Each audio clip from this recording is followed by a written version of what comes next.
Hello, fellow armchair generals. This is Gamer 1745, and we're going to be playing some War Thunder.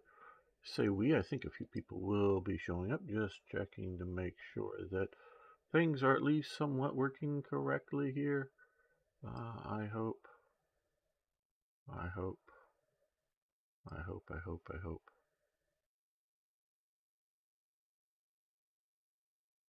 And on YouTube by any chance?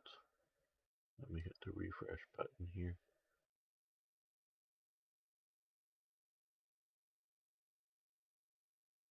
Yeah, it does look good. Okay, well, I'm going to start out on my own, I guess.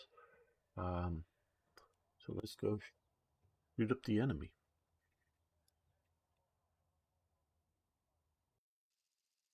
Anyone, even viewers are here at the very start of the stream.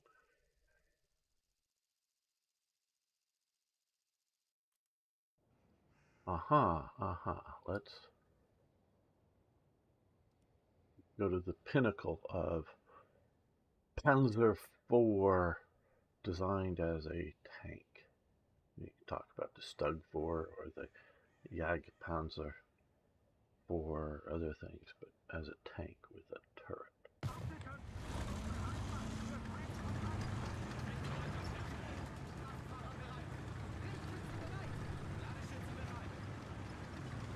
The Panzer IV is maybe the only, I can't think of another one, tank that is there at the start of the war. There's just a few in 1939, and not large numbers, and is still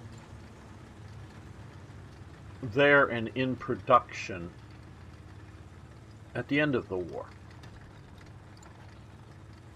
It goes through the whole war, not just there because there's a few left at some training school that get pressed into service in the last days. No, it was there because they were still producing them.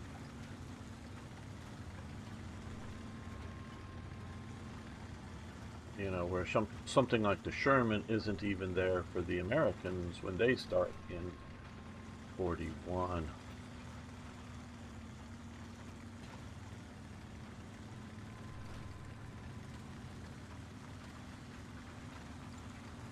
Still there as a tank, as opposed to, like, you can see some of the Grants, the American M3s, being used late or moderately late as like recovery vehicles for, you know, broken down tanks and other things, but no longer as a combat vehicle. Well, you can maybe see them being used late in the like China-Burma theater kind of thing. And hello, Nefrost Ian, how you doing? Good to hear. I remember you from before. It's been a long time. Good to have you back here. And hello, gamer. Another gamer that get confusing, but yes, hello.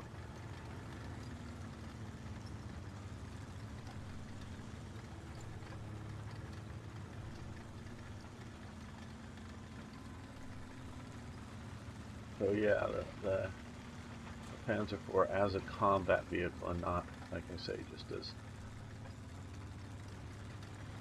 some craft utility thing or something to continue to be used.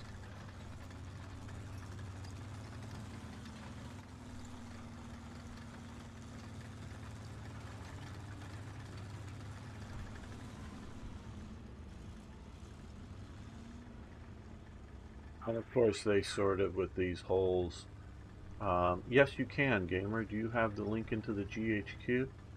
Right now I'm playing at 3.7.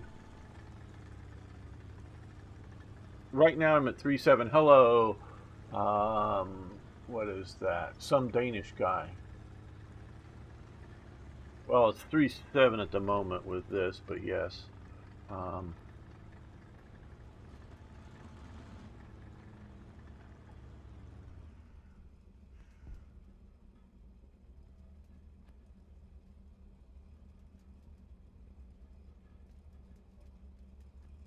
Question we had ages ago with. I've been well. I'm just sitting here waiting for the enemy to show up. He's moving up there in his J model.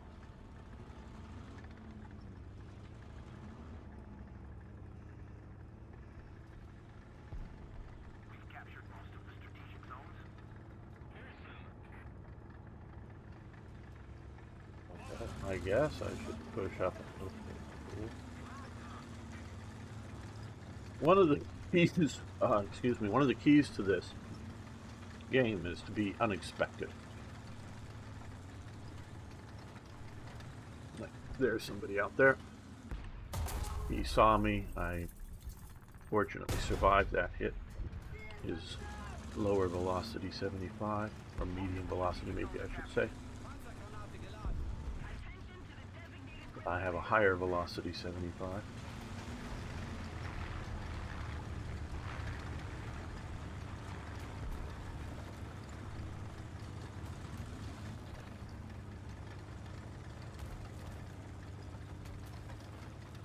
What I'm doing now is pushing up to be a little more forward.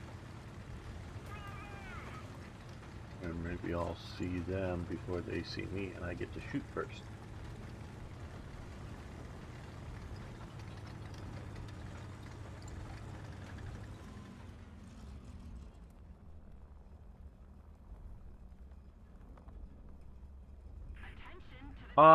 Well, for War Thunder, I normally stream on Sunday, starting right at about this time. A few minutes ago, just started. On Saturdays, I normally stream a strategy game.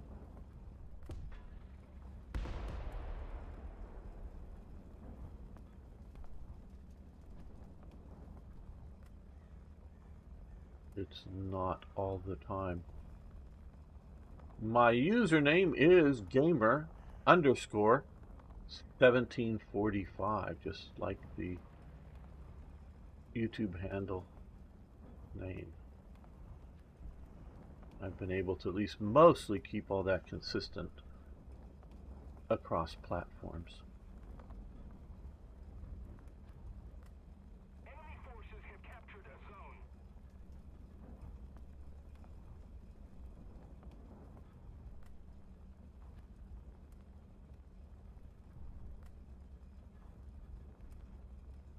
Oh yes, I play a lot of mostly historical based games, mostly strategy based games.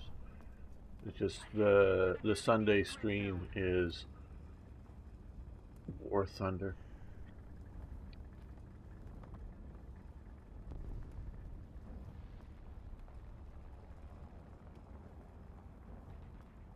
Here are airplanes. I don't know if I should try moving into the trees, or if my movement will be seen more than just sitting here.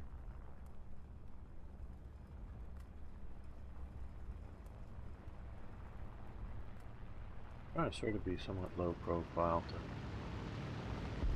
people coming out of their spawn.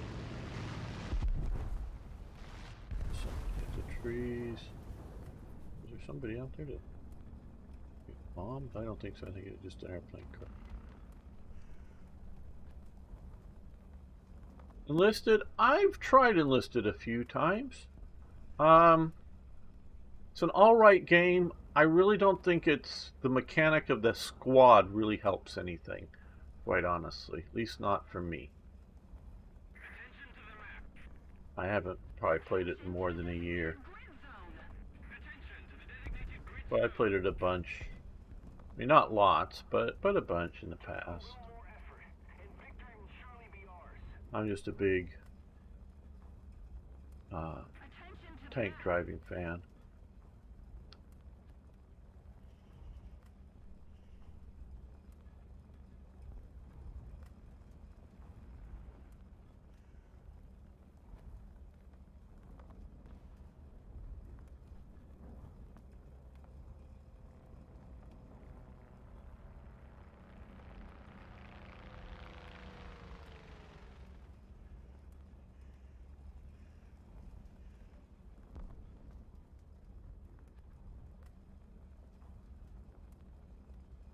See Jan over on Discord, but he hasn't joined me here, so I don't know if he wants to play now.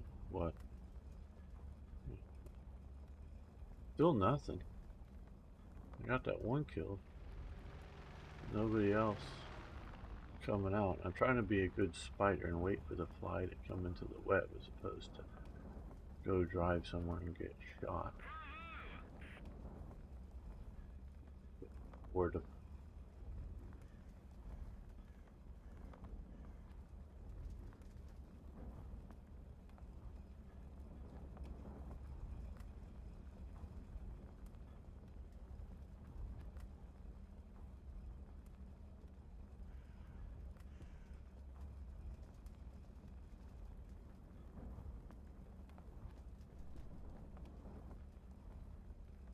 back to bigger, more strategic maps for better realism. Yeah. Hey Elizabeth, how you doing? Good to see you. The biggest problem with realism in gaming is exactly what I'm doing here. I'm trying to chatter a bit to keep you entertained, but otherwise, I'm just sitting here waiting. That's a lot of what um, goes on in war. Sit around and wait.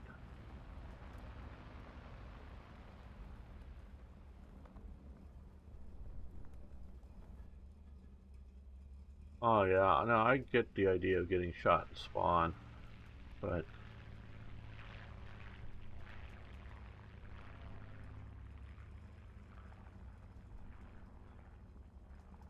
players want to get into the action quickly. I understand.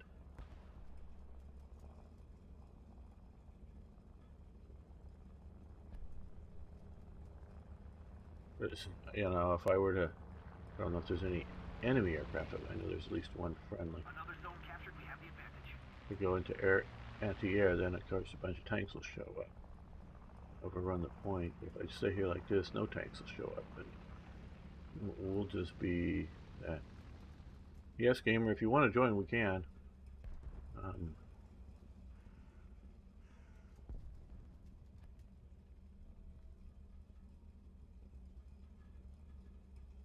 yeah, exactly, Elizabeth. It's a balancing, like a lot of things in life. I mean, we can almost say it just about everything. You know, the right amount of salt in food or whatever is a good balance. No salt, food tastes bland. Too much salt, it ruins the taste. So yeah, for I find I did play a teeny bit of World of Tanks, and I've invested a lot of money and premiums and a lot of time grinding this game. But if I really did find a better single person tank sim for World War II, I would switch to it. Whatever exactly that would mean, I don't know. Sometimes we have played some games like Hell Let Loose and others, Postscriptum, in which we have a tank crew, a driver, a gunner, commander, maybe a machine gun bow gunner. And that's cool too. Um, it's both cool and frustrating at times because I am trying to um, let me see if I can. Okay, I'm gonna invite you or accept your friends list here, and then invite you to my squad. So I'm running this. I don't have that key on my board here. So yes, there we go. Um, well, Red Orchestra 2, having tank crews work in tandem is fun, but you won't always have the crew that wants to work together. Exactly. And when we were working well together with Arno, who's right now recovering from an injury, and yes, hi, gamer. Um, I don't know how to pronounce low or whatever. Um, and Eric, when he doesn't lose patience, is actually a good driver, but does sometimes lose patience with me telling him what to do. Whenever you're ready to hit the ready button, I know you don't have a great lineup, but um,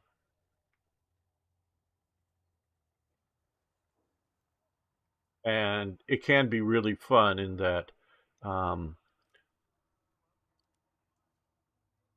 we're trying to work together as a crew. It really does take. Hello, Dino. It does take a good working relationship to have somebody, being the commander. Yeah, I'm telling people what to do, but I'd also find being gunner fun. But Arno likes to be gunner, and he's reasonably good at it.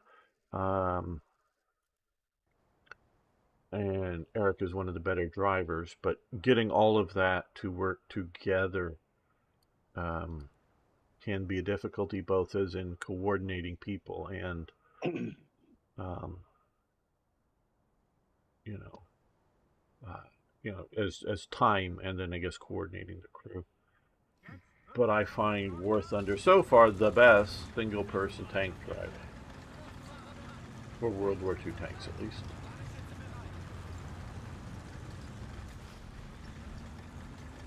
Greetings. Good to see you, Dino. Unfortunately, you showed up just as we entered the match. I can wait. Well, good.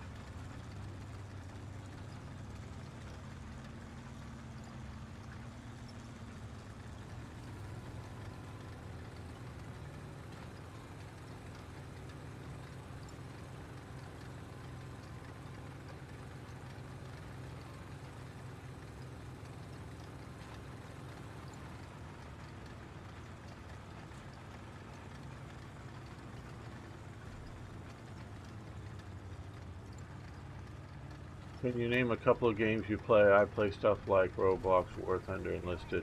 Well, right now for my other live streams, it's normally why am I blanking on things? I don't know I do this. Well, I have played a lot of Hearts of Iron 3 and 4. I got a bunch of series up on my YouTube channel of that. He's popping smoke. There's somebody up there that I can see.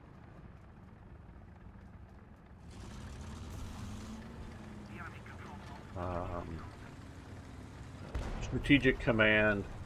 The other series that I'm doing is Strategic Command World War I.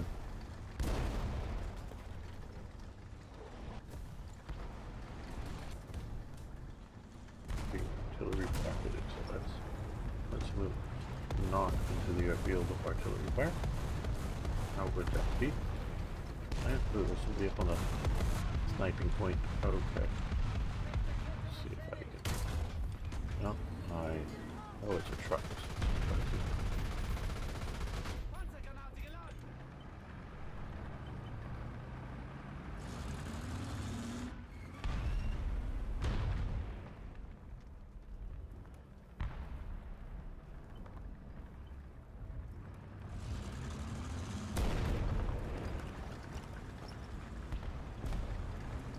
See where the rounds are coming from, but I don't see the actual shooter.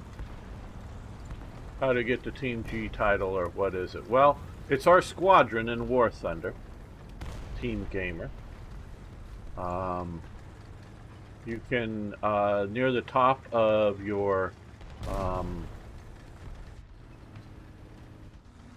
screen on War Thunder, and your, in the hangar, there is a way, and I can show you in between missions you a little better than.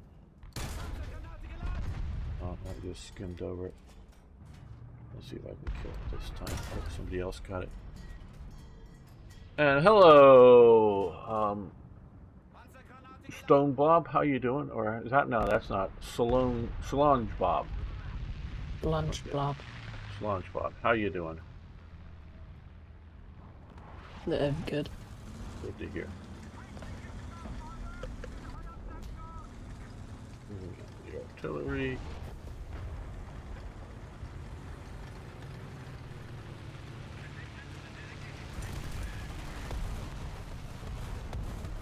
Okay, what? Looks like he's gonna try to climb this wall to try to snipe down. Looks like. It's kind of half creepy that the stream is like a 10-20 second delay from what I'm seeing. Yes, the stream is delayed from what you will see here, or hear here, I should say, in Discord. Yes. So I can hear myself. Yeah. You might want to turn your audio off from the stream. Maybe. Well, you can do whatever you want. Just if it's It's disrupting you. Enough.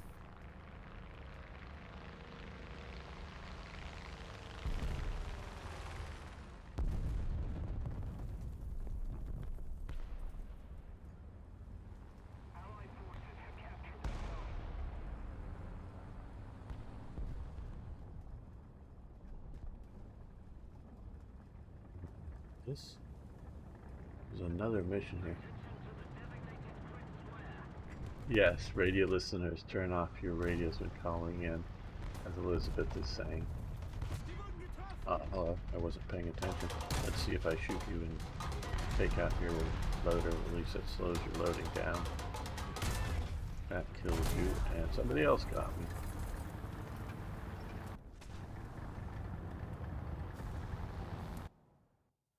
Well, normally when I record, I don't have headphones on, but since we do have other people talking here, my recording software will often pick those up double if I don't have headphones on. So I do wear headphones for multiplayer live streams.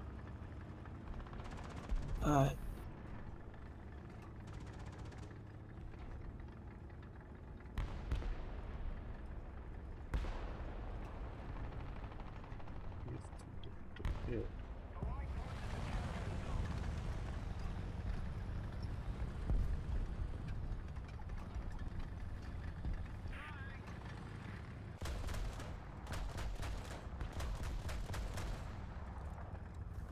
It's way too far away.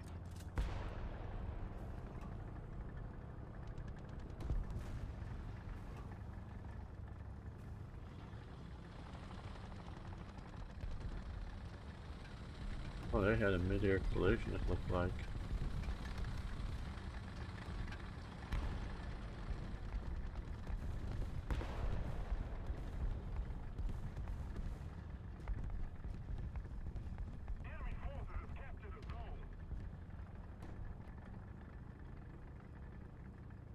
Aren't you saying that on your channel you play strategic games?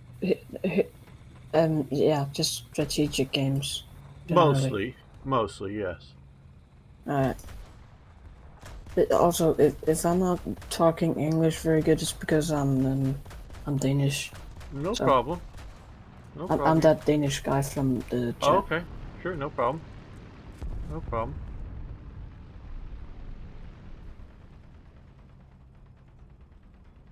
Your English is just fine. Thank you, I guess.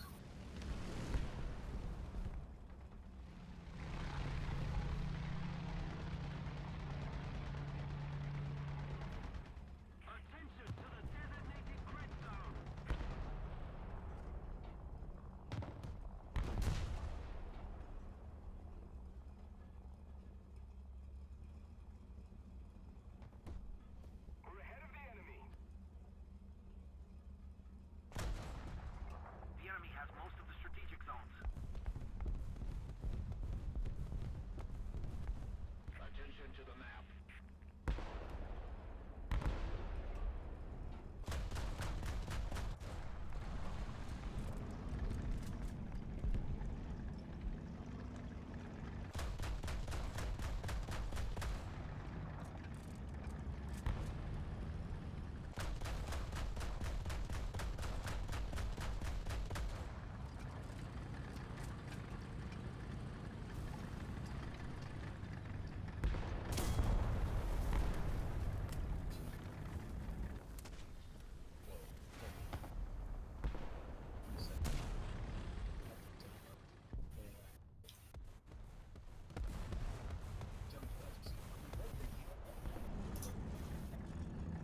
By the way, there is a game, I wouldn't really say it's like Hard Surviving Force. So it's what it's a game on Roblox. It's kind of like a rip-off of it. So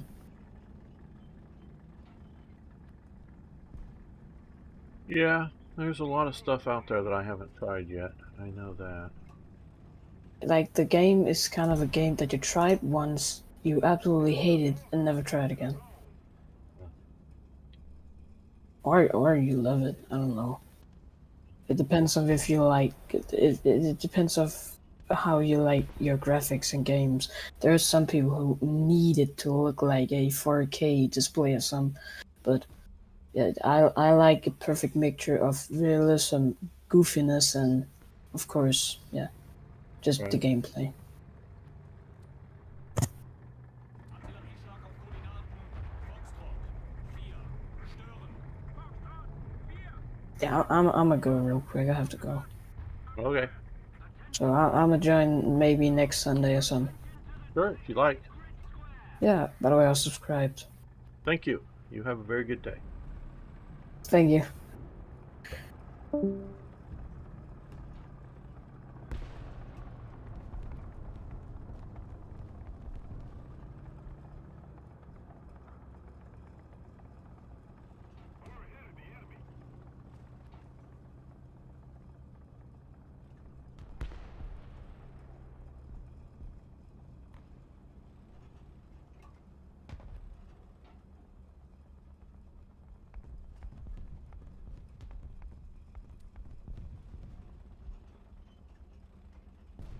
Attention to the designated grid zone.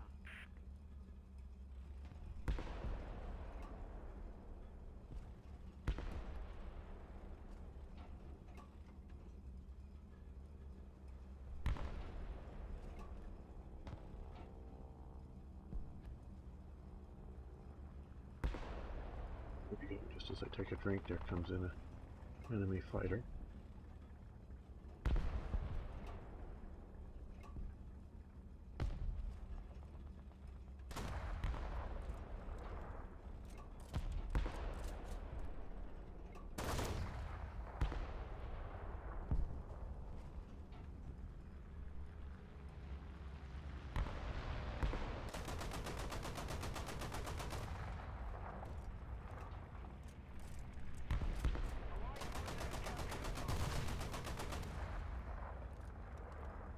We're gonna need more for that 7K. Ah, yes. Subscribers. It would be nice to get more subscribers. A lot of my subscribers are from a fairly long time ago, so they're not all very active right now. I believe they've all been real people at least one point, but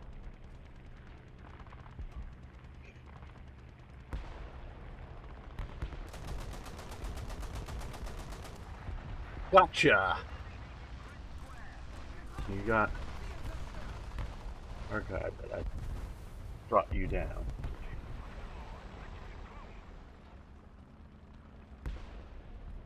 If they get close enough, I have a chance of shooting them down.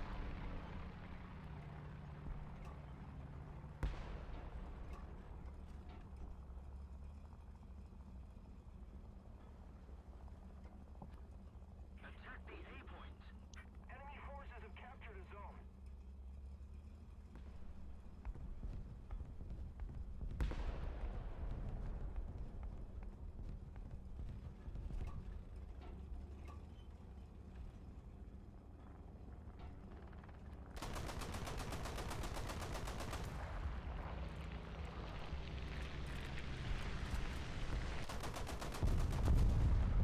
Too fast. Too maneuverable. Where did they go? Which way did they go?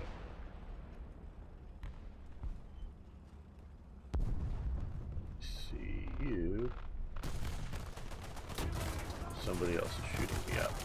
That's good. Looking in the wrong direction. And you crashed. Somebody else is coming at me. Yes. Yes, my guns are apt. I don't function well with them.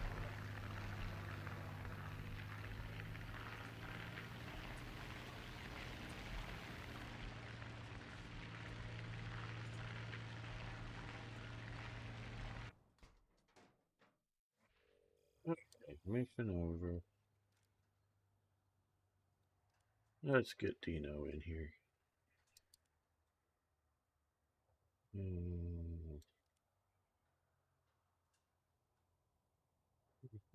3.7?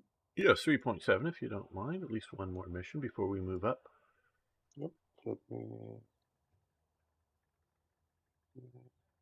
You know, Leo don't really have, or is it? Oh, I'm not sure. No.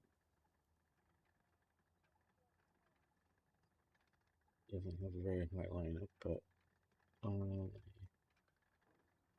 he can feel the pain and grow fast.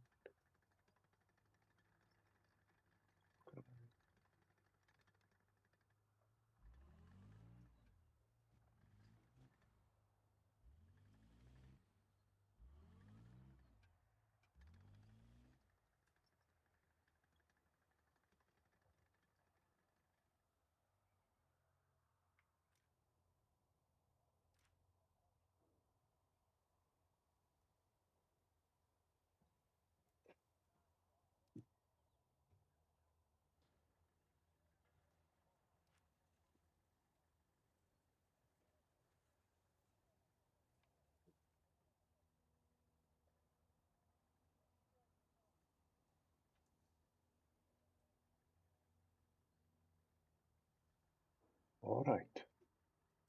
Okay. To battle. To off. Aha. Okay.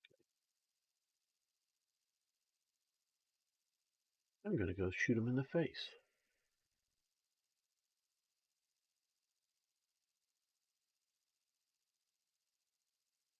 And probably get shot and die, but hey. Gotta have something fun challenge.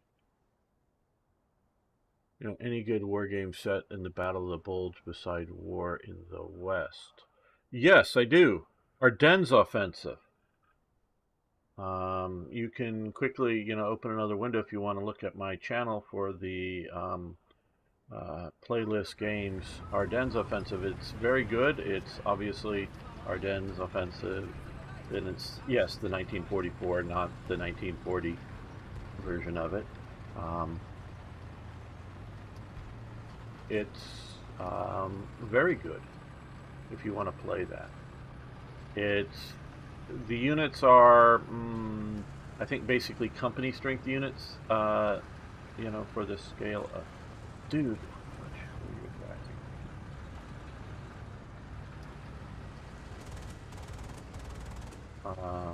So that would be something that I could readily recommend if you want to play that. Play that game. And again, I know Elizabeth knows, but for everybody out here, let's get some points for that. Not fast enough. Almost not quick. It's another Slytherin / Matrix game, and yes, they pay me money, but I'm not recommending it because of that. They've got a lot of really good games, and also because I play them for them as well as giving them to me for free. Okay, let's try that. There we go. Boom. I tried a lot of them out.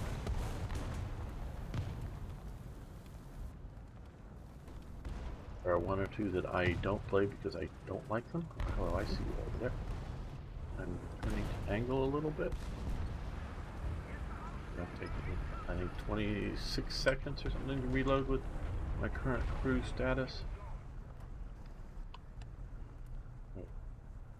Oh, there. Oh, somebody got it. Okay, see, we got to be careful about if we shoot or not, because once we do, it'll take quite a while to reload. Somebody's over here. Okay, let's drive across the way. See if we can avoid getting shot in the side. You got it. Uh-oh.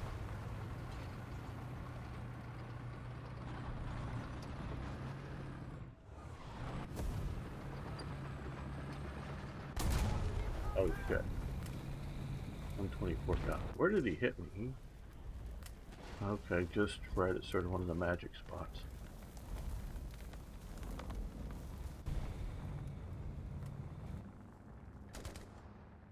Okay. Let's try. Just one time. That, yes, that's exactly, that is a KV2 in German service.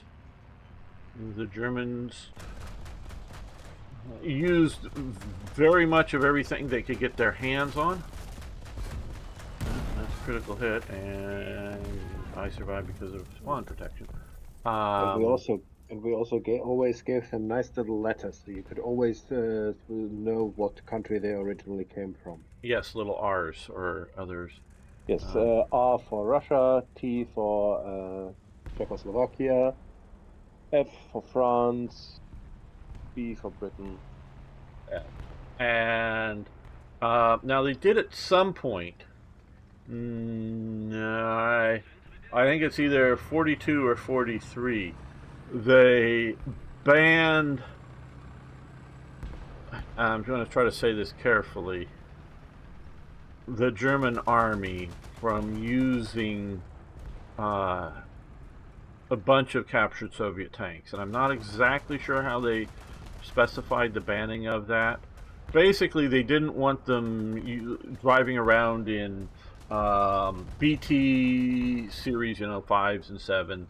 They didn't want them driving around in T-26s and whatnot. So they banned the use of them as combat vehicles. A lot of them were turned into what was termed munition schleppers, ammo carriers, basically. I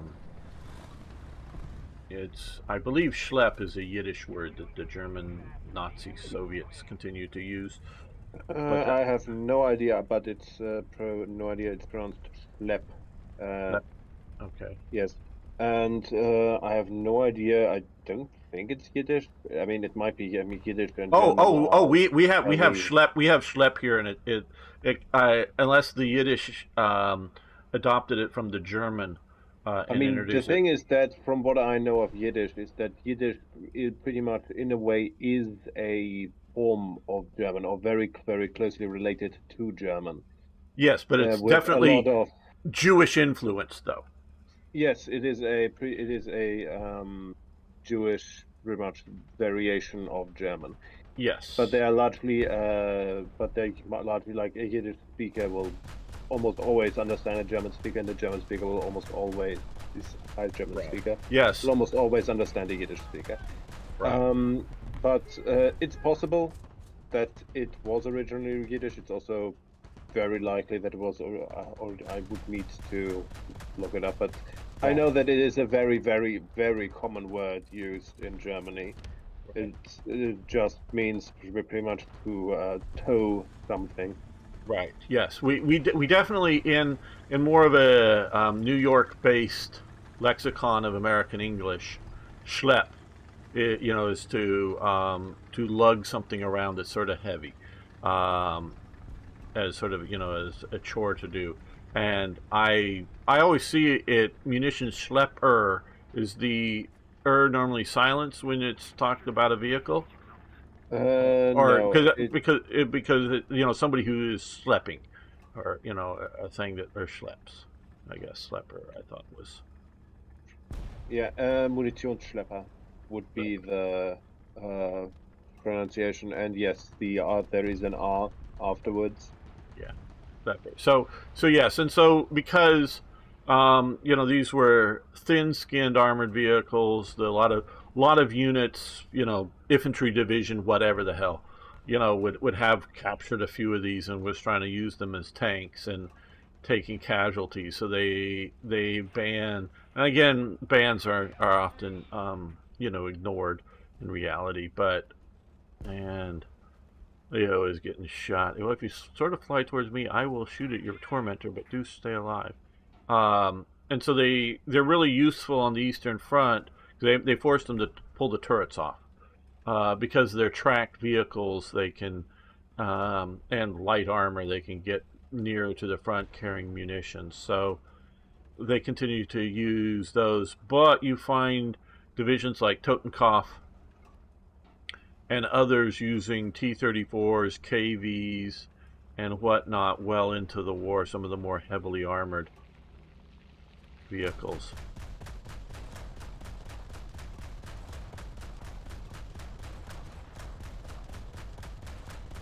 Well, I'm trying to shoot at them. I'm missing them so far. Okay, he pulled up.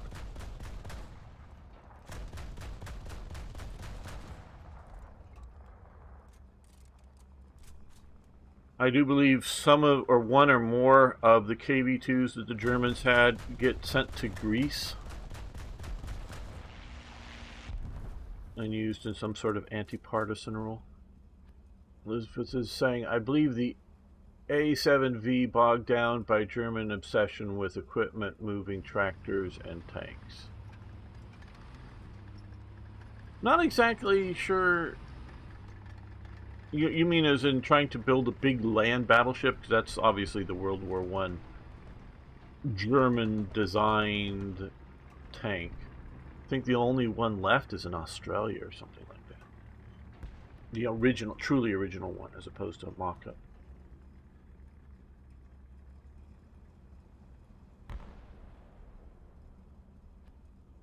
I know the Germans had some real light little tractor, armored tractor as well, I think, in World War I. But they captured a bunch of, what is it, Mark IVs or something from the British and reconditioned them and put them into service for a while.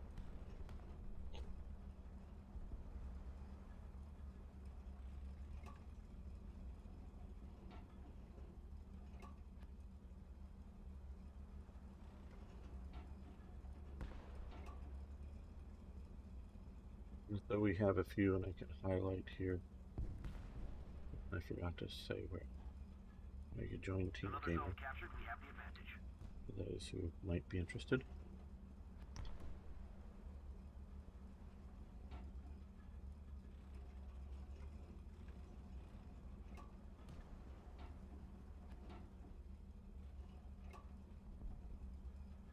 I think we're gonna win.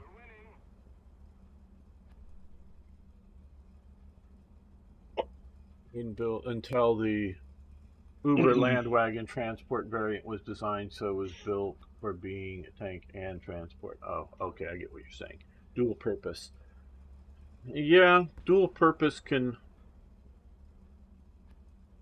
kill a project because you're no longer building something that is optimized for a thing. Um,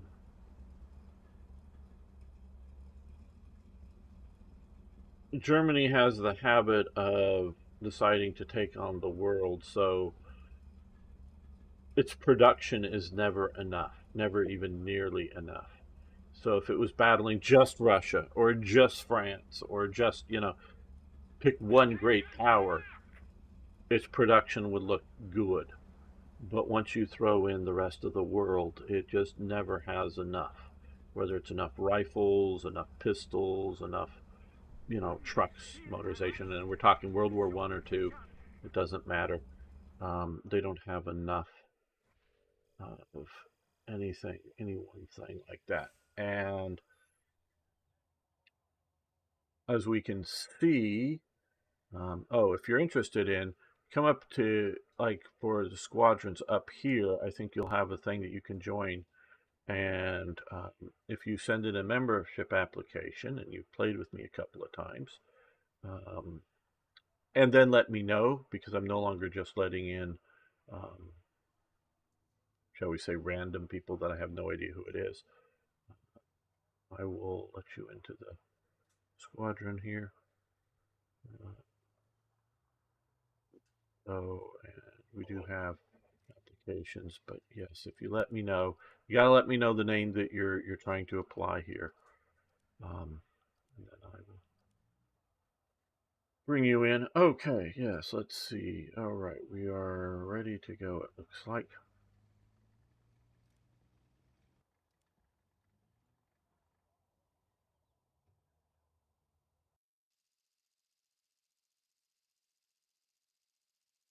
I get, World War One ends very differently than obviously World War Two ends. Um, World War Two ends with you know uh, utter conquest for both Italy and Germany, and um, the Americans sailing around, sailing unopposed basically around Japan, um, for Japan to surrender after the atomic bombs get dropped on them. Where World War One ends a little more sensibly in that Germany does realize it's in an unwinnable position, but it's still controlling huge amounts of conquered territory at the time, mostly in the east, but still a good chunk in Belgium and whatnot.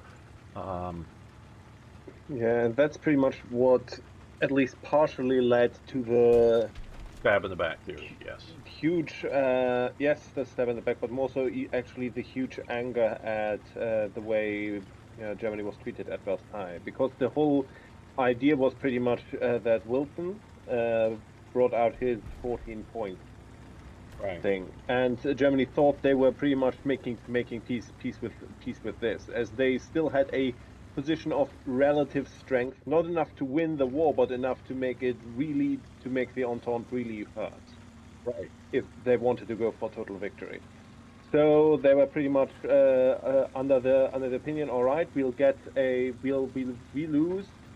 lose something, we'll definitely lose Arthur and probably have to pay reparations and whatever. But we'll pretty much be able to keep the country pretty much intact. And so we agree to the terms and retreat the army into Germany, even evacuate the Rhine and all that, only to then arrive at Paris, Right. Versailles, and to be told there won't be negotiations, Right. and to pretty much sign this paper, which was or be killed at a point when pretty much the German army had largely already demobilized and had already retreated far deeply into Germany proper, and was engaged with fighting the Soviets and like some and other people in the Baltics. Right. So it was pretty much viewed as that they were pretty much conned into surrendering, when they might have possibly, I don't know, gotten maybe slightly better terms by just proving that they can still fight and make it costly or something. Okay. They pretty much gave up completely under the assumption that they would be treated fairly, only for then to pretty much be treated like absolute garbage. Okay, here's my and I understand what whether you agree with it or not, what you just said, but that is definitely their position, the Germans' position at the time. I think it with Germany being the German Empire, shall we say, a near two-state system, because it inherits, in essence, Frederick the Great's, the people that often call Prussia an army that has a nation, or something like that attached to it.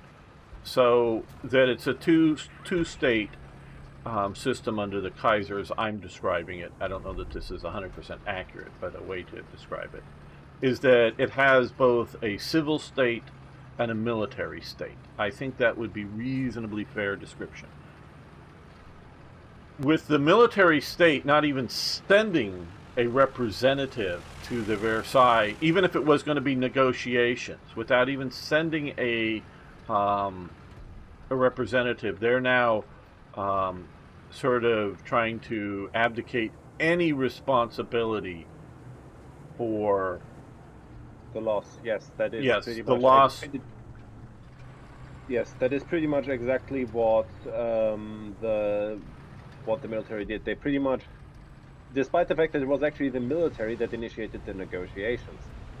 But they pretty much did the whole all right, let's get out of this war. But the moment they actually were getting out of the war, they tried desperately to pretty much remove themselves out of any sort of criticism that they might have mishandled any part of running the war in any way, and put all the blame on a convenient scapegoat.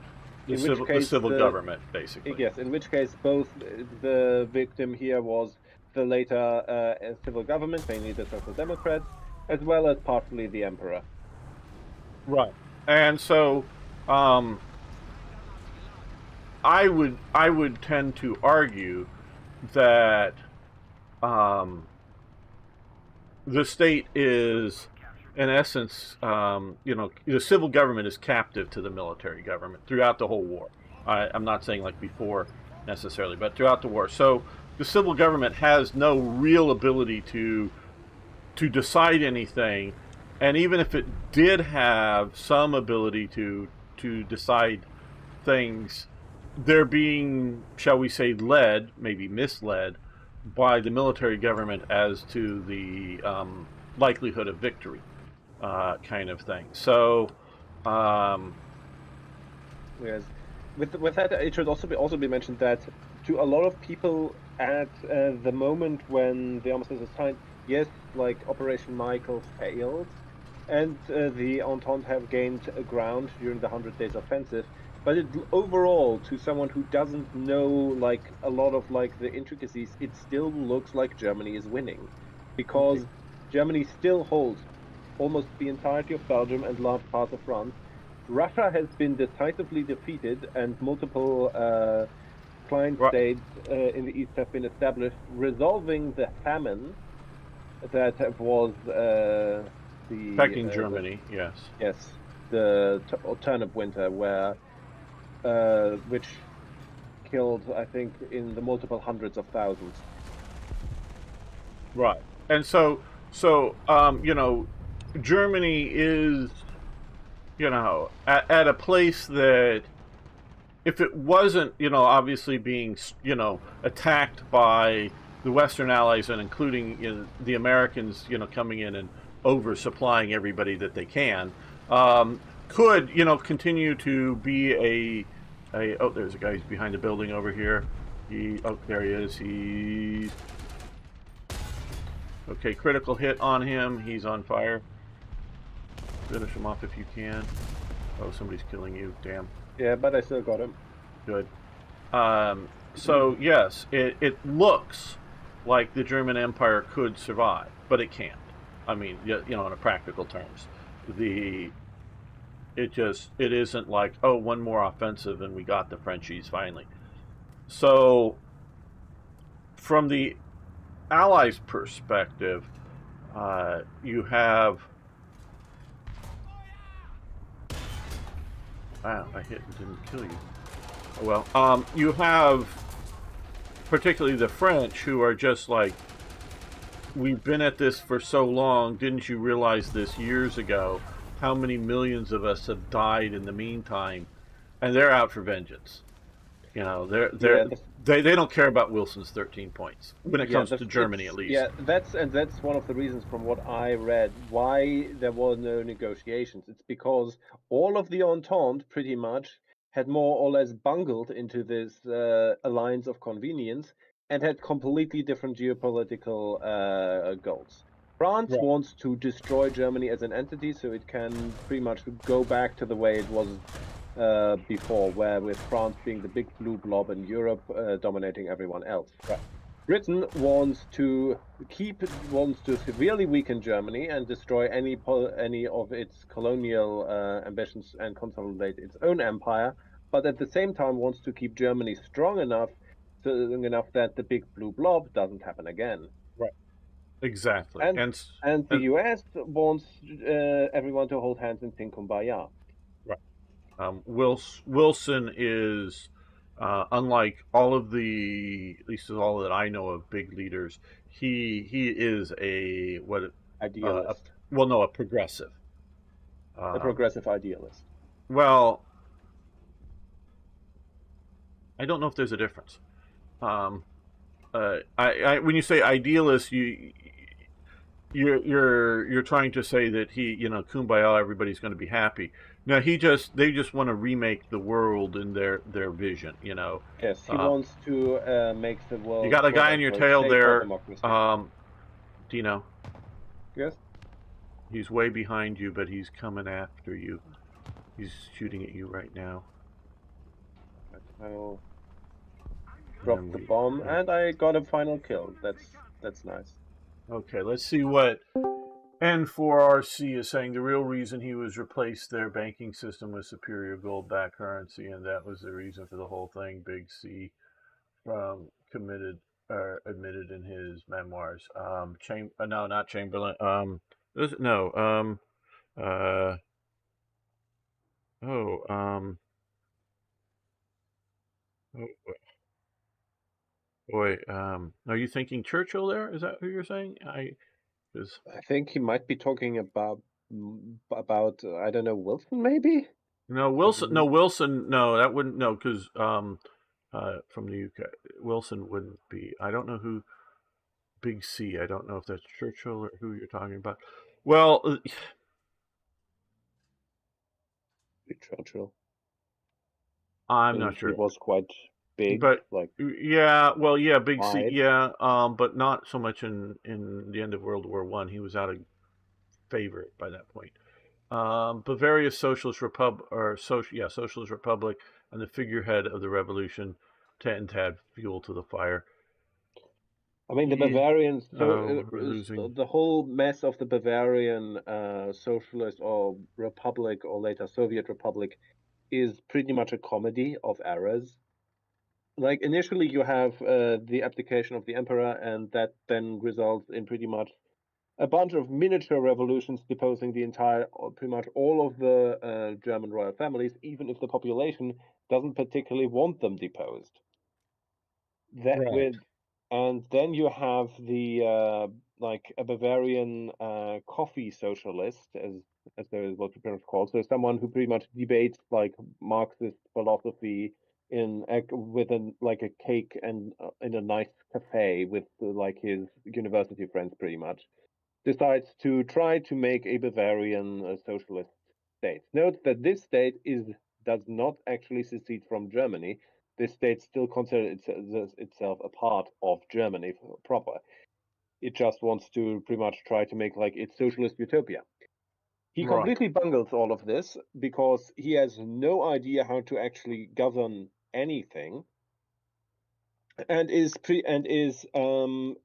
and when he completely loses the election, he is right while he's on the way to resign, he's murdered by a anti-Semite, and that pretty much causes the government to completely fall into infighting, which is then used by the more radical revolutionaries, pretty much the German equivalent of the Bolsheviks, to seize power and establish the Bavarian Council or Bavarian Soviet Republic, which is even more somehow incompetent than the previous Socialist Republic.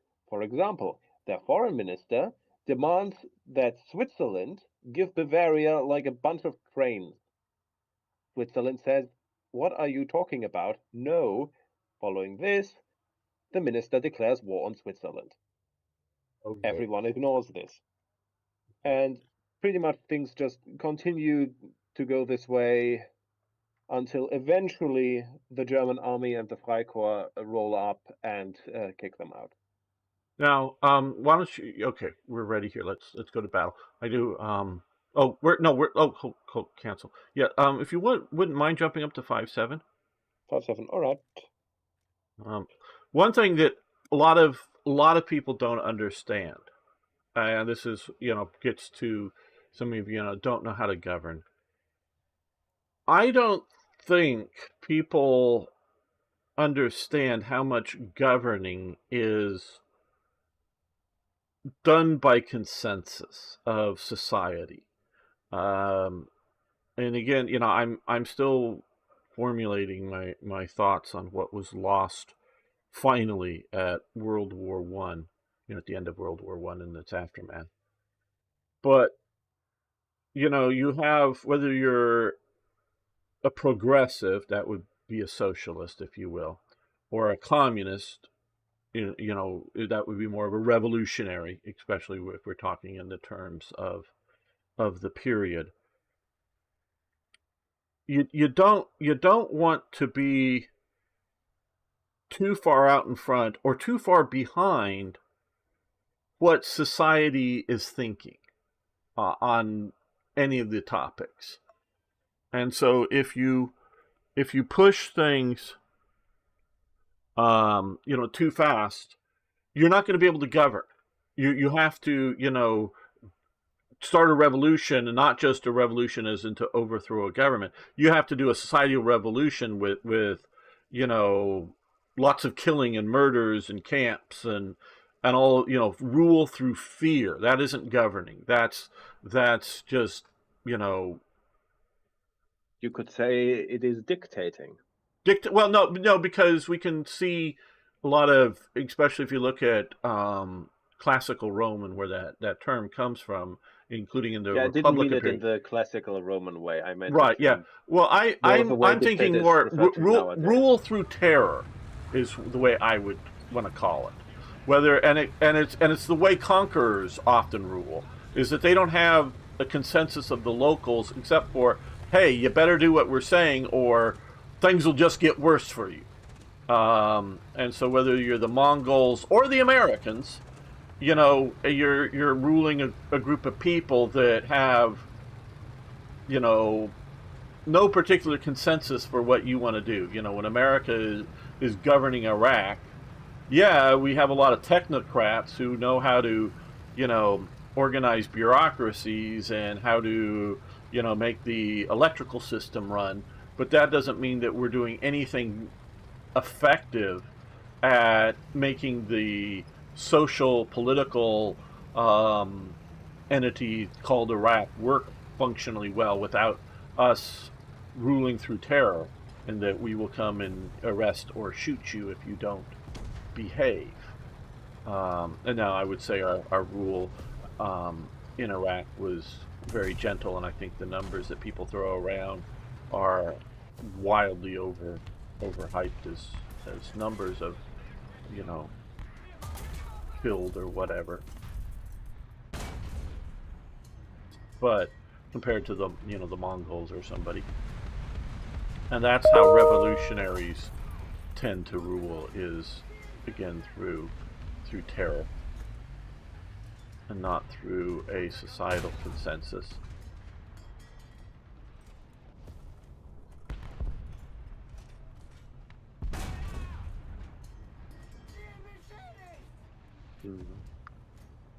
And yeah, and so to get back to the ending of World War I and Germany. So you have, oh damn, that's this Japanese thing. You do have the failure of the military state, not just to win the war, in a military sense. You also have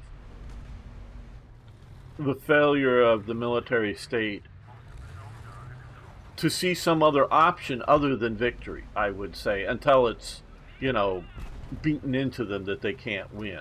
Would you agree with that? That they just can't see, yes. like a negotiated settlement of some sort?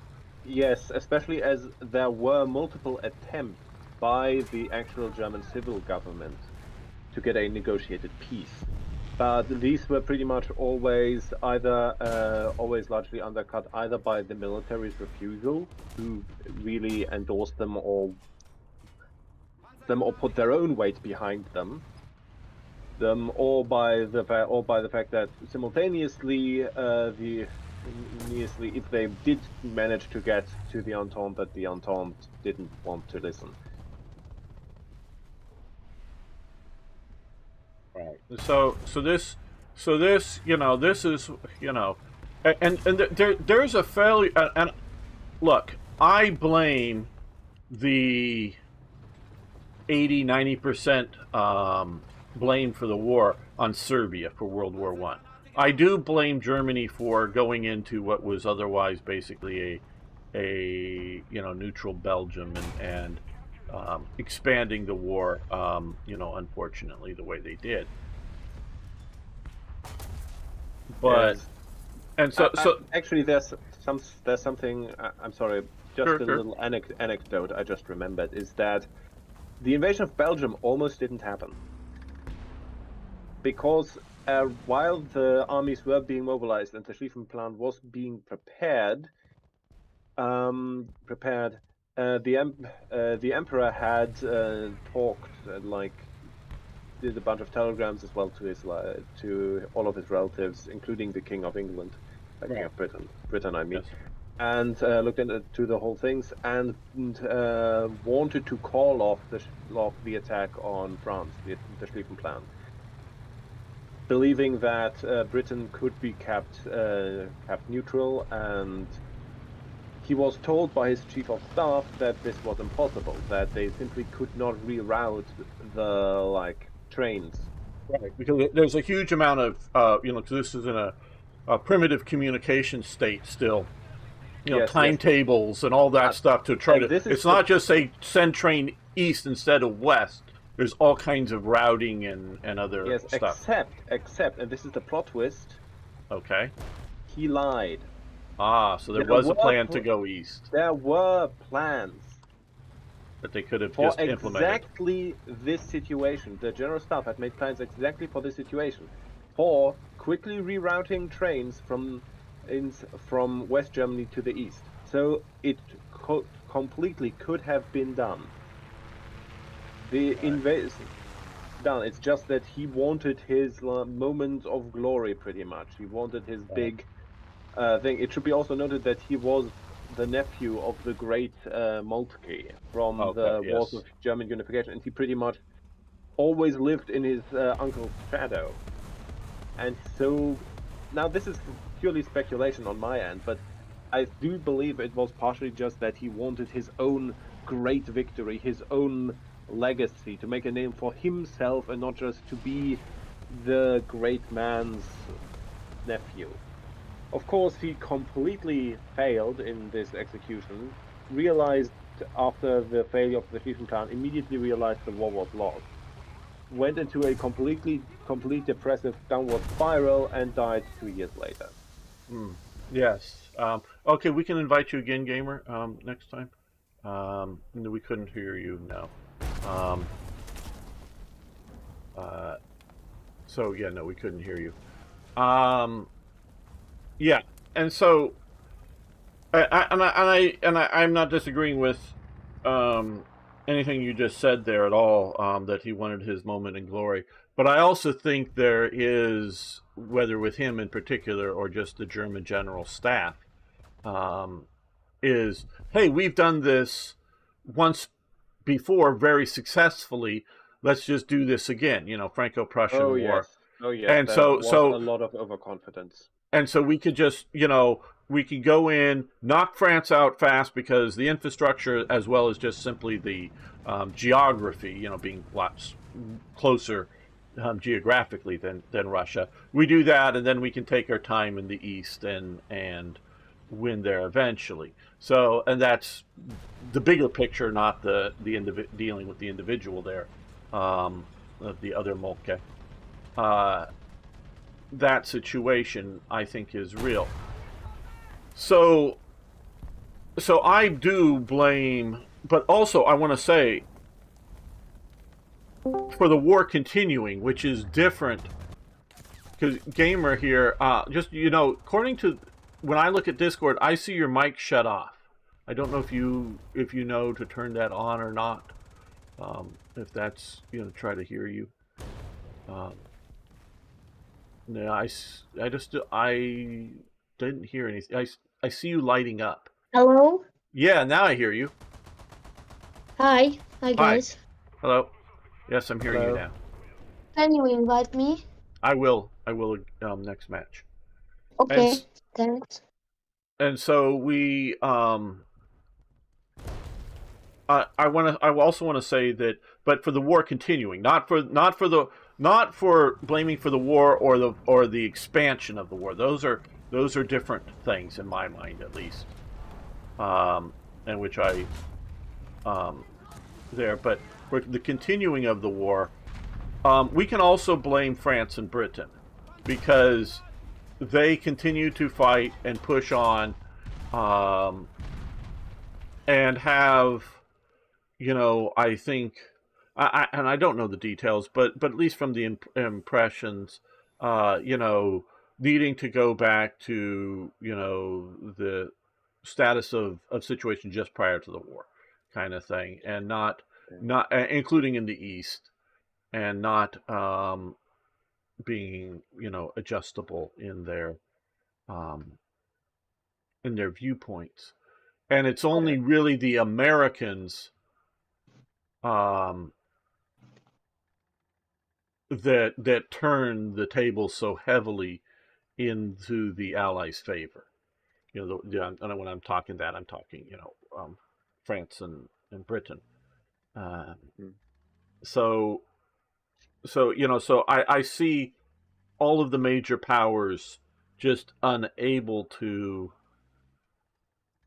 rationally deal with it, because I could say early on, once it becomes very apparent that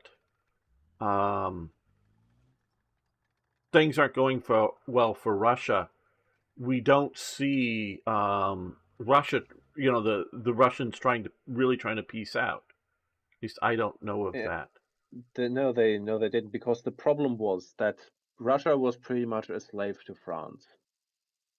Because if I remember correctly, Russia had a huge debt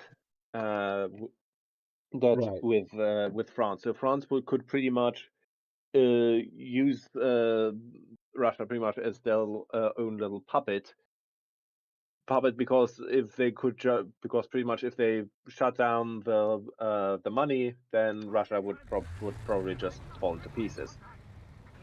Right. And so they were utterly dependent on France for one, and number two, you have the Tsar. You have Nicholas II, who isn't the most competent of people, most competent of rulers, and he's already lost one war against Japan, which had utterly humiliated Russia and severely damaged his own rule. So now he is pretty much on a ride or die. If he loses this war, or even if he doesn't win it, that'll likely be it for his rule. Well, you see, you see this, and I get your idea that he thinks he's in a ride or die situation, and I'm not disagreeing. Hello, Jan. Hey. I'm not disagreeing with that analysis of his viewpoint, but my point is all of these people are so locked into their viewpoints. They've lost the ability of, a proper ruler. If you look at like Niccolo Machiavelli and his prince and whatnot. Let's see if there's lava around out there. If I can hit that thingy, whatever it is. What BR? 5-7. If you want to join us. Okay. Yeah. I think we'll have room for you. Something spewing bullets at me. So, a good prince, a good leader needs to understand the realities of the situation, the realities of whatever France can do to you is going to be less of a problem than the Bolsheviks or an internal revolution while you're at war with a great power. They're too fixed on, and again, I'm not just trying to single out Russia here. I think all of these leaders are fixed on their viewpoints, including Wilson, who you want to call him an idealist. I look at him as a person that is this. You don't even have a and I sort of object to that term because I guess because I know Wilson enough, that he's a massive racist. Not that he's a member of the Ku Klux Klan, but he thinks the Ku Klux Klan is Oh doing yeah. God's work. Oh And yes, so, Wilson was not a very good person at all, from what I right. know of him. Yeah, and it's not just that he's a, socialist or leftist. He just is not a good person. He treats his family poorly. I mean, he's just not a good person. He So, lies regularly. yeah, so, so He's a terrible historian. That's like one yes, of the worst things. It's yes, he like is. immediately disqualifies him Well, from. see, he like a lot of the left, whether progressive or revolutionary, is using history for his ends, not for the reality of history. So he's trying to. That's why he's such a terrible historian, because he's trying to get um, the facts to support his arguments, and um, so he has his own, wants to remake the world viewpoint that is the most common viewpoint of today. Um, it's Wilson wins the argument of what governing and etc. should be, um, and what we should think of the world. Um, out of Oh my god. out of all these leaders, but they're all put into this viewpoint. There's a stupid tank right between these two containers. And gamer, there is a preset limit that you can have. A number of presets, yes. Yeah. And it goes up as you go up and you go up in numbers of Yeah, uh, BR. uh well Or yeah rank. as more ranks you've unlocked. Also, if you unlock ranks in naval and like helicopter and whatnot, that opens up more. So yes, there is a limit. Trust me, I've run into that quite often. Let me see. Because I was making my my second my 5.7 loadout because I did not have one. Right. And then I ran into that. Rule with an ego instead of a sword or a pen. Yeah, in a way. Very much so in a way.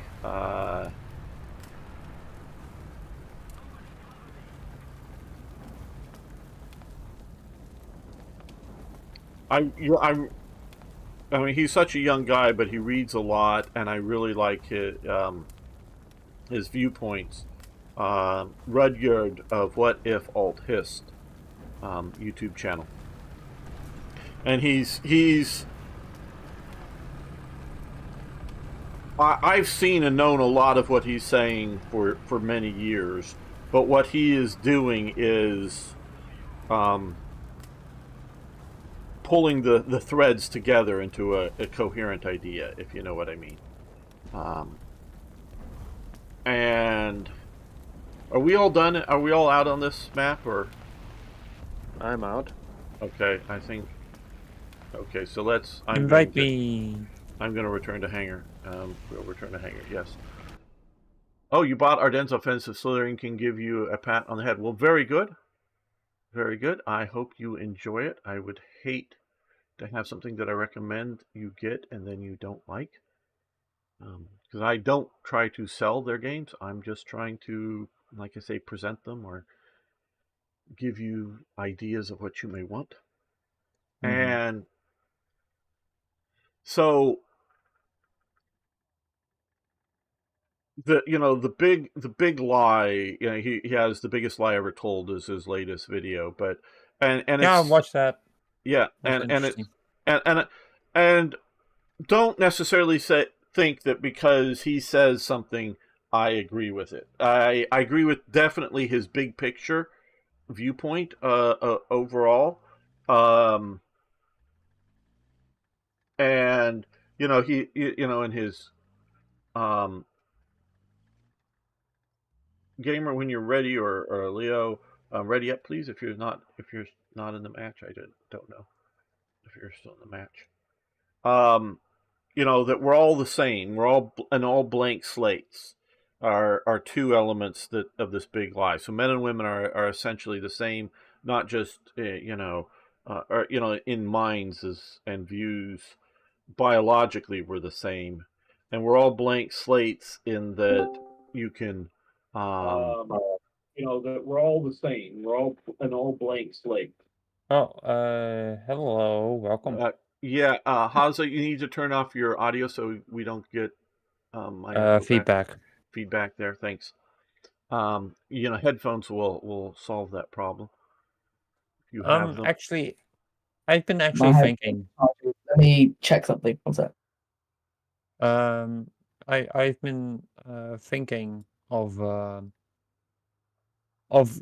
the view, my view of Christianity, and trying to tolerate, trying to make sense why we are in this situation today. And I want to hear what you want to say, but I want to quickly jump in. Yes. Okay. Oh, you're leaving? Okay. Haza, are you wanting to join us, or? Can you wait a minute?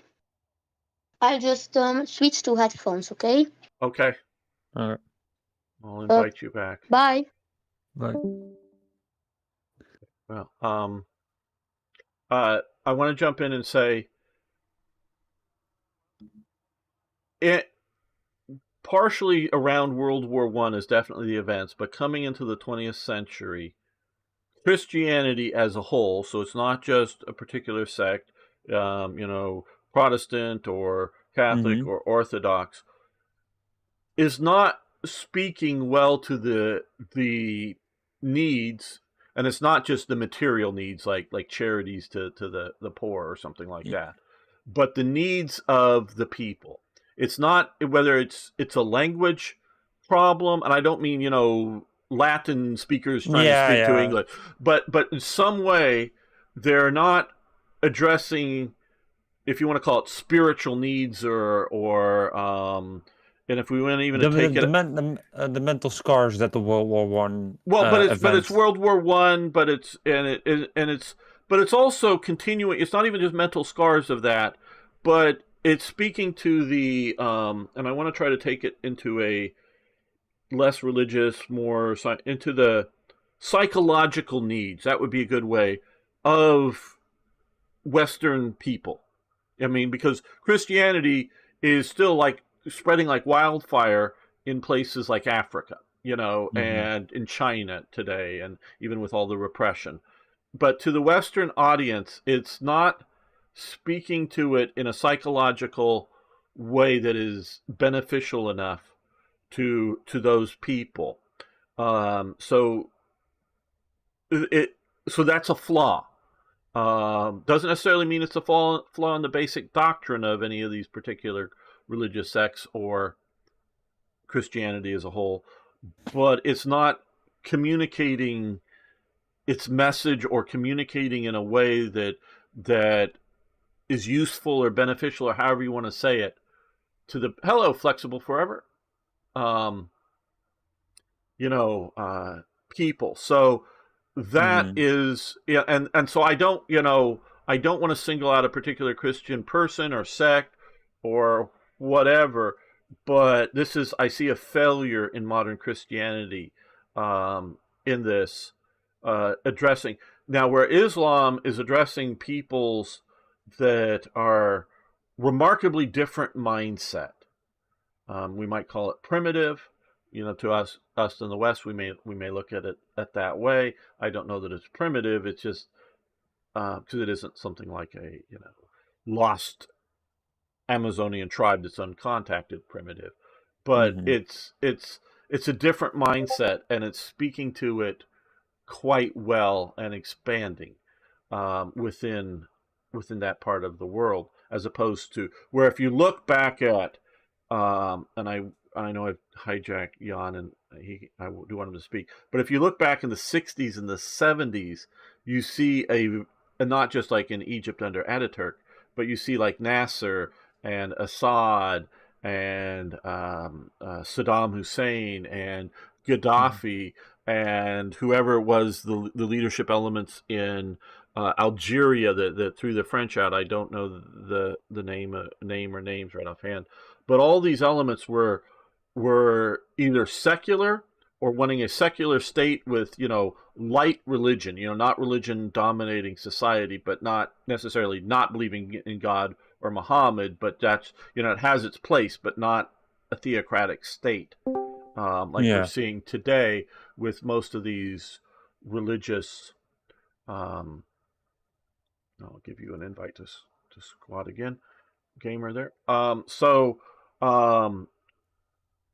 that was very much in retreat back then, and which is not the case now. So Islam is, the Islamic, both Sunni and Shia and all that, is speaking something that is meaningful to those people that Christianity isn't. So I don't know and it's still not achieving it. Even when we can talk about periodic good successes, but I don't know what sort of change needs to happen, whether it's just a language change or a doctrinal change. I don't know, but go ahead, Jan. I just wanted to jump in with that. Yeah. I've been thinking about it, and I think Ready it up, is. gamer. Yeah, go ahead, Jan. Just... I think it is more of a. It is the Christian idea. The Christian ideals were so effective that it's now God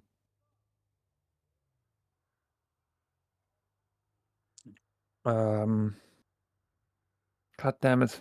I think I know what you're going to say. It's now just part of everyone's basic assumptions about the world and life. Yes, and this is what a Buddhist priest talked about. Hurry up, gamer! Can you ready up, please? I'm getting a little impatient now. Okay, thank you. That talked about Japan, in that although most Japanese aren't going off to temples or doing a lot of routine, they do like go for religious, particular religious ceremonies of the once a year, or for weddings or funerals, but beyond that they're not going to too much of that, but it's just so ingrained in their daily lives that they're just living it without necessarily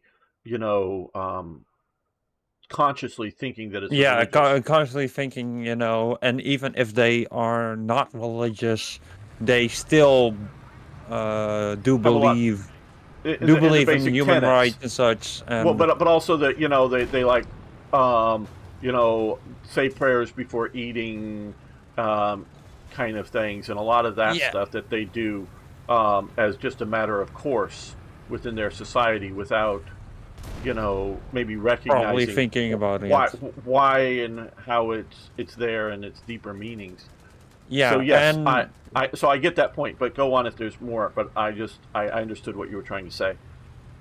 Yeah. And I think of that.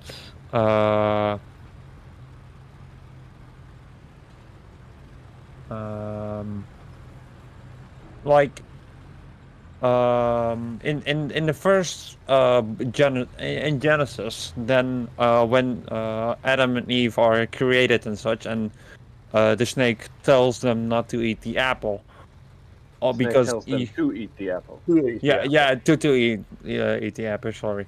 Yes. It is just the same with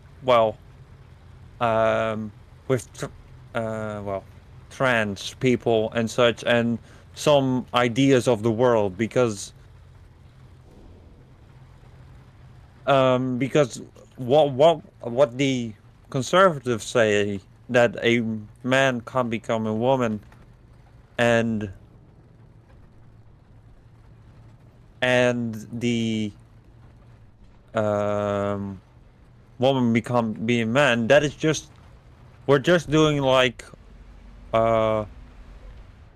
what God told us not to do. Like, don't eat the apple because okay, now see, I'm not the best religious scholar here, but that is not my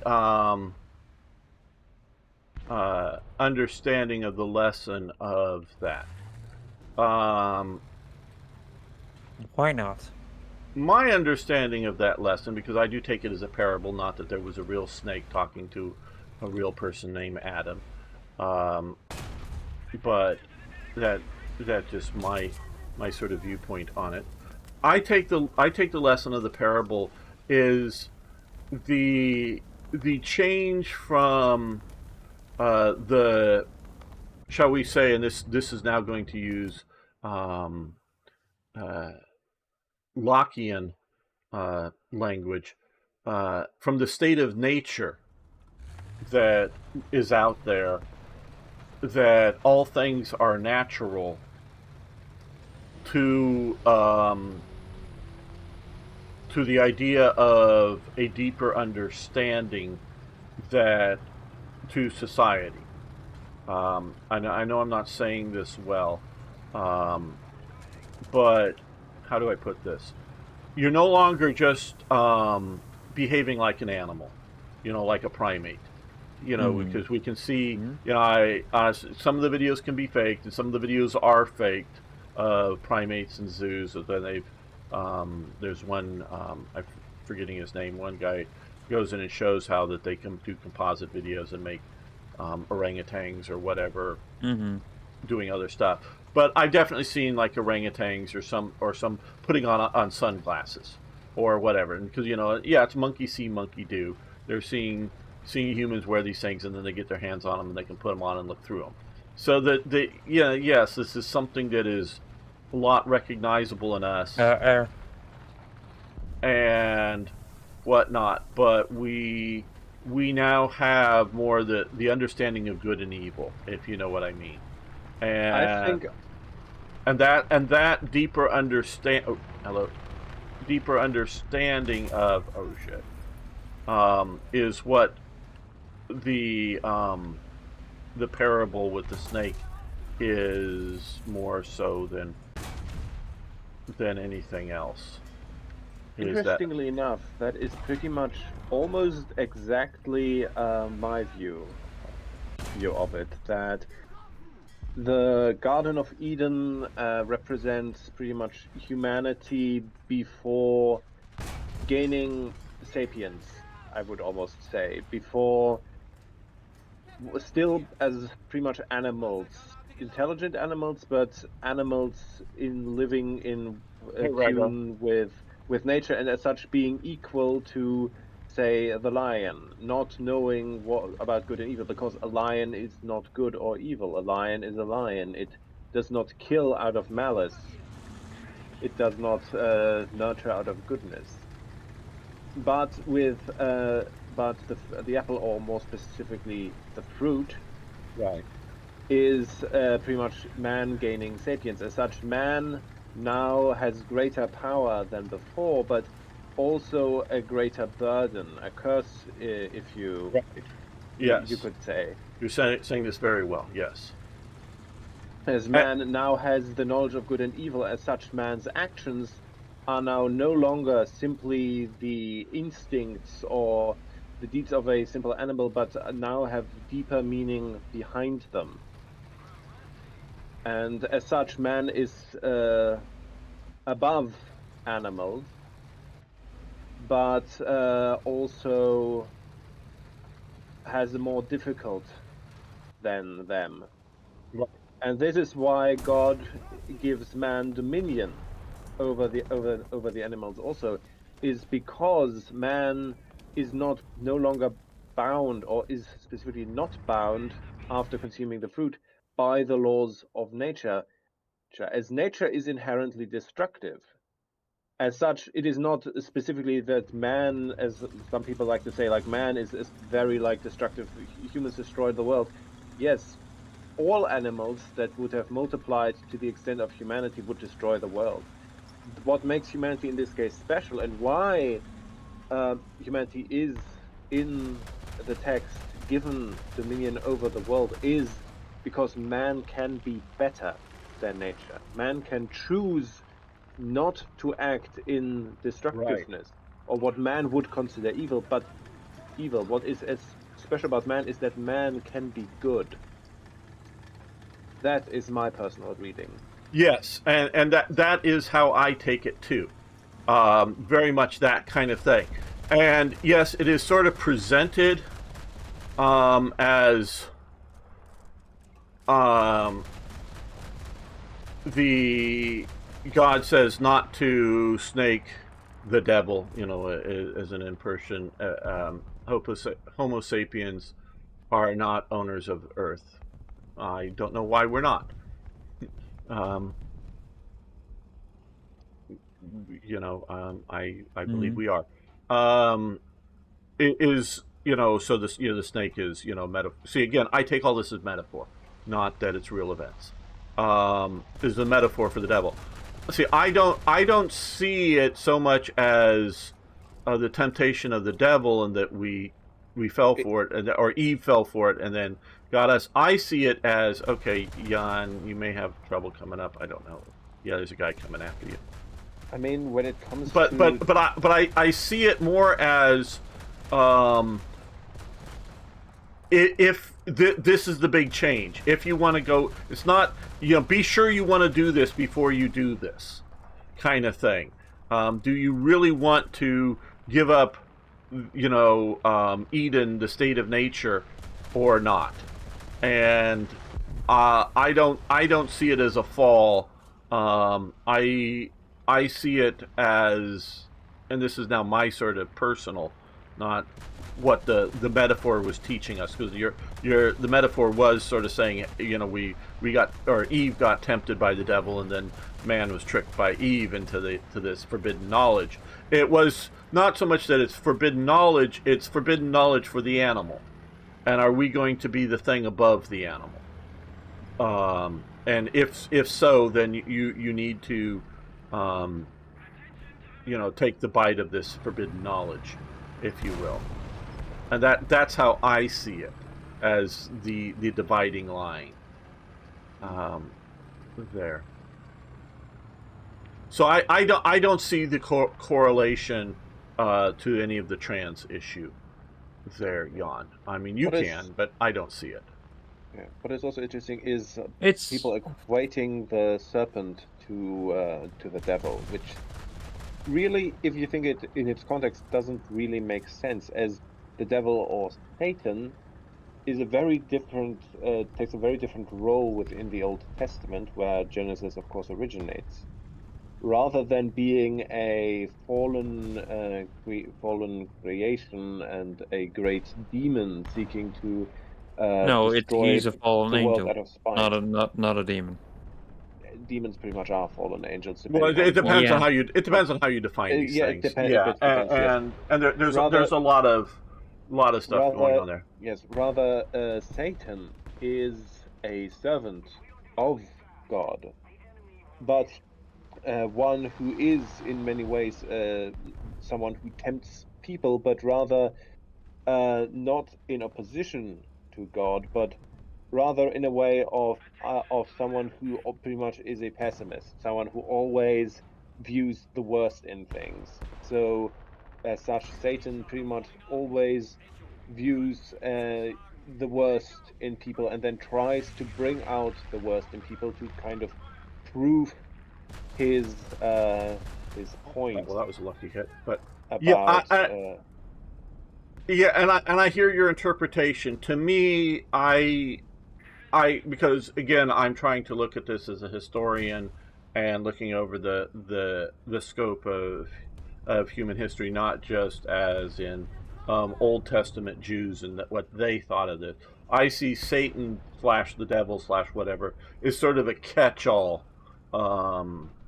entity That is true. That is that can be this temptation that you're talking about, but it can just be pure evil. It can, and so they're sort of lumping it in. This is sort of why I sort of the concept of the anti-god. yeah, or whatever, and so everything sort of dumped into there is how. And again, I'm not trying to either talk about my personal or any of your beliefs in Satan. I'm just looking at the sort of the historical lumping in of various elements that first Judaism and then Christianity is bumping into other religions and etc. But let's see what Ragar's saying. And frankly, considering current overpopulation, they are working on their own demise. Bronze Age collapse resulting in mad. Okay, see, Ragar is clearly in the Bill Gates extinctionist kill off humanity tribe. I'm in the humanity is nowhere near overpopulated. We can easily do 10 times the current population, and we should populate the planet more. So I totally reject Ragar's concept view of the world. Yeah, I mean, Ragar can say my friend, and we can completely disagree here. I mean, this is not an attack on Ragar. It's just he is in that camp that believes in the sort of we're overusing resources, we're overpopulating, etc. Idea. I totally reject that as a notion. I like to say Malthus was wrong, and so was Marx. Marx and Malthus, 19th century is wrong. People are still living with 19th century philosophical ideas, and I think they're just incredibly wrong. Well, I'm probably somewhere in the middle. I'm neither. I'm not certain. Not in the like everything is going to shit because of overpopulation, but I'm also not as extreme as you, gamer, in the whole. I'd say growth, but limited. Well, okay. See, here's the problem. And let me illustrate it. I still have the channel bookmarked, but I don't watch it very much. I think they still do it. Bhutan TV. Bhutan, the little country north of India, south of China, up near Nepal, in the Himalayas. They do an English language broadcast, and they put it on YouTube like once a week. Oh, no, I don't want to go to battle. Cancel that. We got to get everybody here. And I used to watch it, and it's fascinating to watch and see what's going on with that country. And that country, by a certain metric, is like the happiest country on the planet. At least the people have happiness, satisfaction. But they have a forestation problem. They're up in the Himalayas. It's very rugged. There's lots of water coming out. There's not a lot of earth, dead matter, whether or decomposing matter that's in there is when I say earth. You can find a battle. He's got to go. Oh, okay, he's got to go. Okay, to battle then, because I can talk and play it, just not as well. And so they're primitive up there. They don't have like coal mines. Okay, they don't have railroads. A lot of the region is not accessible via roads. You have to use walking or like not wheeled animal transport, but hooved animal transport to schlep goods to villages, and they have just a few helicopters for like emergency medical evacuations from these remote areas. But they developed and imported a bunch of stoves, metal stoves, and these metal stoves, what is so special about them is, for the amount of heat generated, the amount of wood you put in it to generate the heat, it's very efficient. So you burn, like, I'm just going to throw out a number, only 25% as much wood to cook your meal. So it's very a heat efficient stove, and they can get these out to these people where running. Hello, Arthur Morgan. Getting enough electric line. Yeah, hello, Arthur. Running enough electric lines or their powers, that's going to be expensive. But getting all these little stoves out compared to like a little campfire or whatever they traditionally had in the center of their homes. So they're going to burn a lot less fuel. And so they'll deforest a lot less of the forest for cooking the same amount of meals. That is humanity's issue. It's not the size of humanity. It's the inefficiency of large elements, all of Africa, basically. Yes, that's pretty much what I mean when I'm talking about the growth, but limited as a kind of ideal is that before is that the growth needs to be limited before, because we cannot like pretty much immediately just get this efficiency to the majority of the places where there is immense growth. Right. But I hear what you're saying. But so if we're talking about the Western world, we can grow. We're not. We're shrinking. Oh, yes. In we fact, can, we should be growing. Yes, and but so we are shrinking. Yes, absolutely. And so yes, if we're talking about Arabs who have turned North Africa into a desert, when Tunisia was one of Rome's bread baskets, and it's now, it's not all, I've not been to Tunisia, and I've definitely seen video that there are green stuff and growing, but it's no longer the idea of being a bread basket, because the Arabs showed up and brought their Arab herder nomadic way of life into a agricultural, a planting agricultural world, and brought in goats. I hate goats because I know people tell me sheep and other animals also pull roots up by the plant, but the goats will do so, on steroids, if you will, or to a greater level, and so they more come, effectively, well, or more completely, or whatever. Yes, but and so they can live off of they can live off of more sparse land, but by doing so, they make it less and less good, as we would see it, less arable. life supporting. Yes, less arable, less life supporting, and they just strip everything. And so, in that sense, I hate. These are different. Well, maybe mountain goats do the same thing to the mountains, but I don't know about that. But these goats that the Arabs brought in make things worse. And so, yes, if we come in and have this huge population boom and live like in the Middle Ages, where everyone, or a good chunk of the population, is looking for trees to cut down to, cook things with, then I agree that we could have overpopulation. Because, again, the only thing that would stop the goats growing more was lack of food. So they just, keep eating. Where and that's that's pretty much the problem we currently have, is that we have overpopulation in areas that are not very developed. We have specifically an overpopulation of mainly a single sex, which then does not very much have the opportunities in that they should have. Doesn't have the resources to support them, which leads to conflict, which leads to migration, which leads to more conflict, more violence. Right. And the people who could make it better in these places don't want to bloody live there because it's such a hellhole. So they also leave.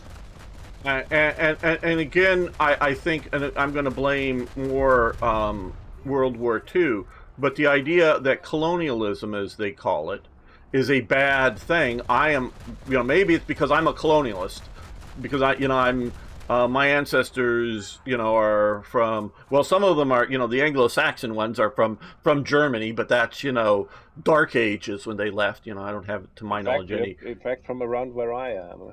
Right, so. Technically, I'm a Saxon. Right, and so yes, I, but I, to my knowledge, I have no modern, German, ancestry. But yeah, so I'm from that part of the, my ancient ancestors are from that part of the world, and my more recent ancestors have moved to the Americas. I don't consider myself a colonist here because I'm a native. How long? I'm Or a like Native ancient American. ancestors were colonists. I mean, Yes. one of the big problems I have is just that the word colonist or colony seems to have turned into like a kind of just negative. evil word, despite Yeah. it just meaning settlement. Right. And so but I also think, particularly, and I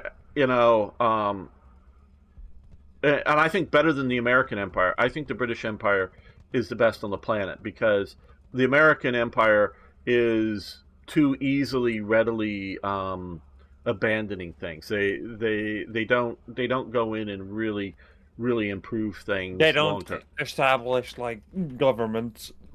Uh, Well, long term governments. They try to do. Yes. And so, I'm a very big fan of the British Empire. I do not think it is good for the world. For anti-imperialism is bad. I am pro-imperialism. That doesn't mean all imperialism is done well or done right, but I am pro-imperialism, because to me that says there is a successful group that is more successful than others, and by taking over the others, they will over time improve them, as well as improve the overall lot of the planet. So I am pro-colonist, Hello, Fritz. Brothers. pro I mean, pro-empire. I mean, in that case, you should theoretically like love the German colonial empire, or at least what little of it we had, as with the exception of Southwest Africa, modern day Namibia, which completely got off the rails. One of the main things we did in our colonies was heavily investing in local infrastructure. In fact, before World War One, when most of it was wrecked, German East Africa. Yeah, Tanganyika was the Germans were quite popular locally with the Tanganyikans. I do know that. Yes, and it probably had the best infrastructure in out of all of the colonies. It had was on its way to becoming self-sufficient. It had a lot of actual schools for the local population, and pretty good internal like roads, towns, and so on and so forth. Of course, all of this was destroyed during the guys, war. can I as interrupt East for a Africa second? pretty much. For a second, yeah. What? Yes, Are you playing right now? Yes. I want to join. We're live streaming, so just so you know, we're live. Okay, Yeah. we'll get you next mission. Yeah, we're at what's it up? 5-7. 5, amazing. Okay. Okay, so yeah, go on. Do you know? Also, Germany. Yeah, well, he knows that part. Yes. Yes. Of course, most of this was wrecked during In the the war, war, as yeah. East Africa saw the heaviest and most brutal fighting out of the entirety of the African part of the war. Right. Yes, I would agree with with that. Yes. Leto Forbeck and his Askaris. Right. Fighting, but also destroying a lot of the local area. Yeah. Now, my biggest problem with analyzing the German colonial empire, non-European empire, is it's too brief. We don't know what its long-term. If they had been there long-term, and the long-term repercussions of Germany dealing with that, where we do know the British Empire, we do know the French Empire. Well, but what? Yes, we do, obviously, and the Portuguese and the Spanish and other empires that branched out. But what I do sort of think, two elements that Britain has that Germany doesn't, and this is just maybe my projection onto it, but one, the sort of natural seafaring element of an island nation, along with the very much already existing dealing with conflicts of culture may be better, and in a way colonization that we see over millennia, if you will, the Anglo-Saxon interacting with the Celt to develop a variant culture that I think is better at handling um, disparate cultures and Yeah, but environments better. the German colonies were handled much more humanistic. Yes, but Humanely. yes, Mainly, no, but humanistic, and no, he's right. Not just humanely, but humanistic, and I would agree with that term and that usage. But the big difference is you didn't see significant settlement patterns. One, and I don't know how big of a because just mere fact that you're being humanistic and you're running it well does not mean that you're transferring the good elements of your culture broadly to the local people. See, that's it's one thing to come in and be their overlords and be sort of respected overlords. It's another thing to really, and it's not just setting up a few schools. It's examples, living, large amounts of living examples of people living in, like, would be the German style, settlers. Yeah, like we had no time for that. Yeah. well, But yeah, at least they even had no language to talk to each other. That's the thing we gave them too. oh yes, out between, so did there is a somewhat sizable German population in Namibia. Yeah, but that's only there because there isn't sizable populations of any sort in Namibia because it's a fucking desert. Meaning yes, they're still there, but Yeah, as but a put percent, Germans into the desert and they make it paradise, but meaning the numbers that are there as a percentage of the population are decent just because there's no population there. Is what I'm saying. True. But in terms of culture, for the brief time, and it should also be noted that, of course, after the war, the French and British tried to stamp out any Germanists they could. Oh yeah, of course, yes. that had been developed. One example is that after World War II, Germany hadn't actually paid its native troops. Yes, the broom story. Yes.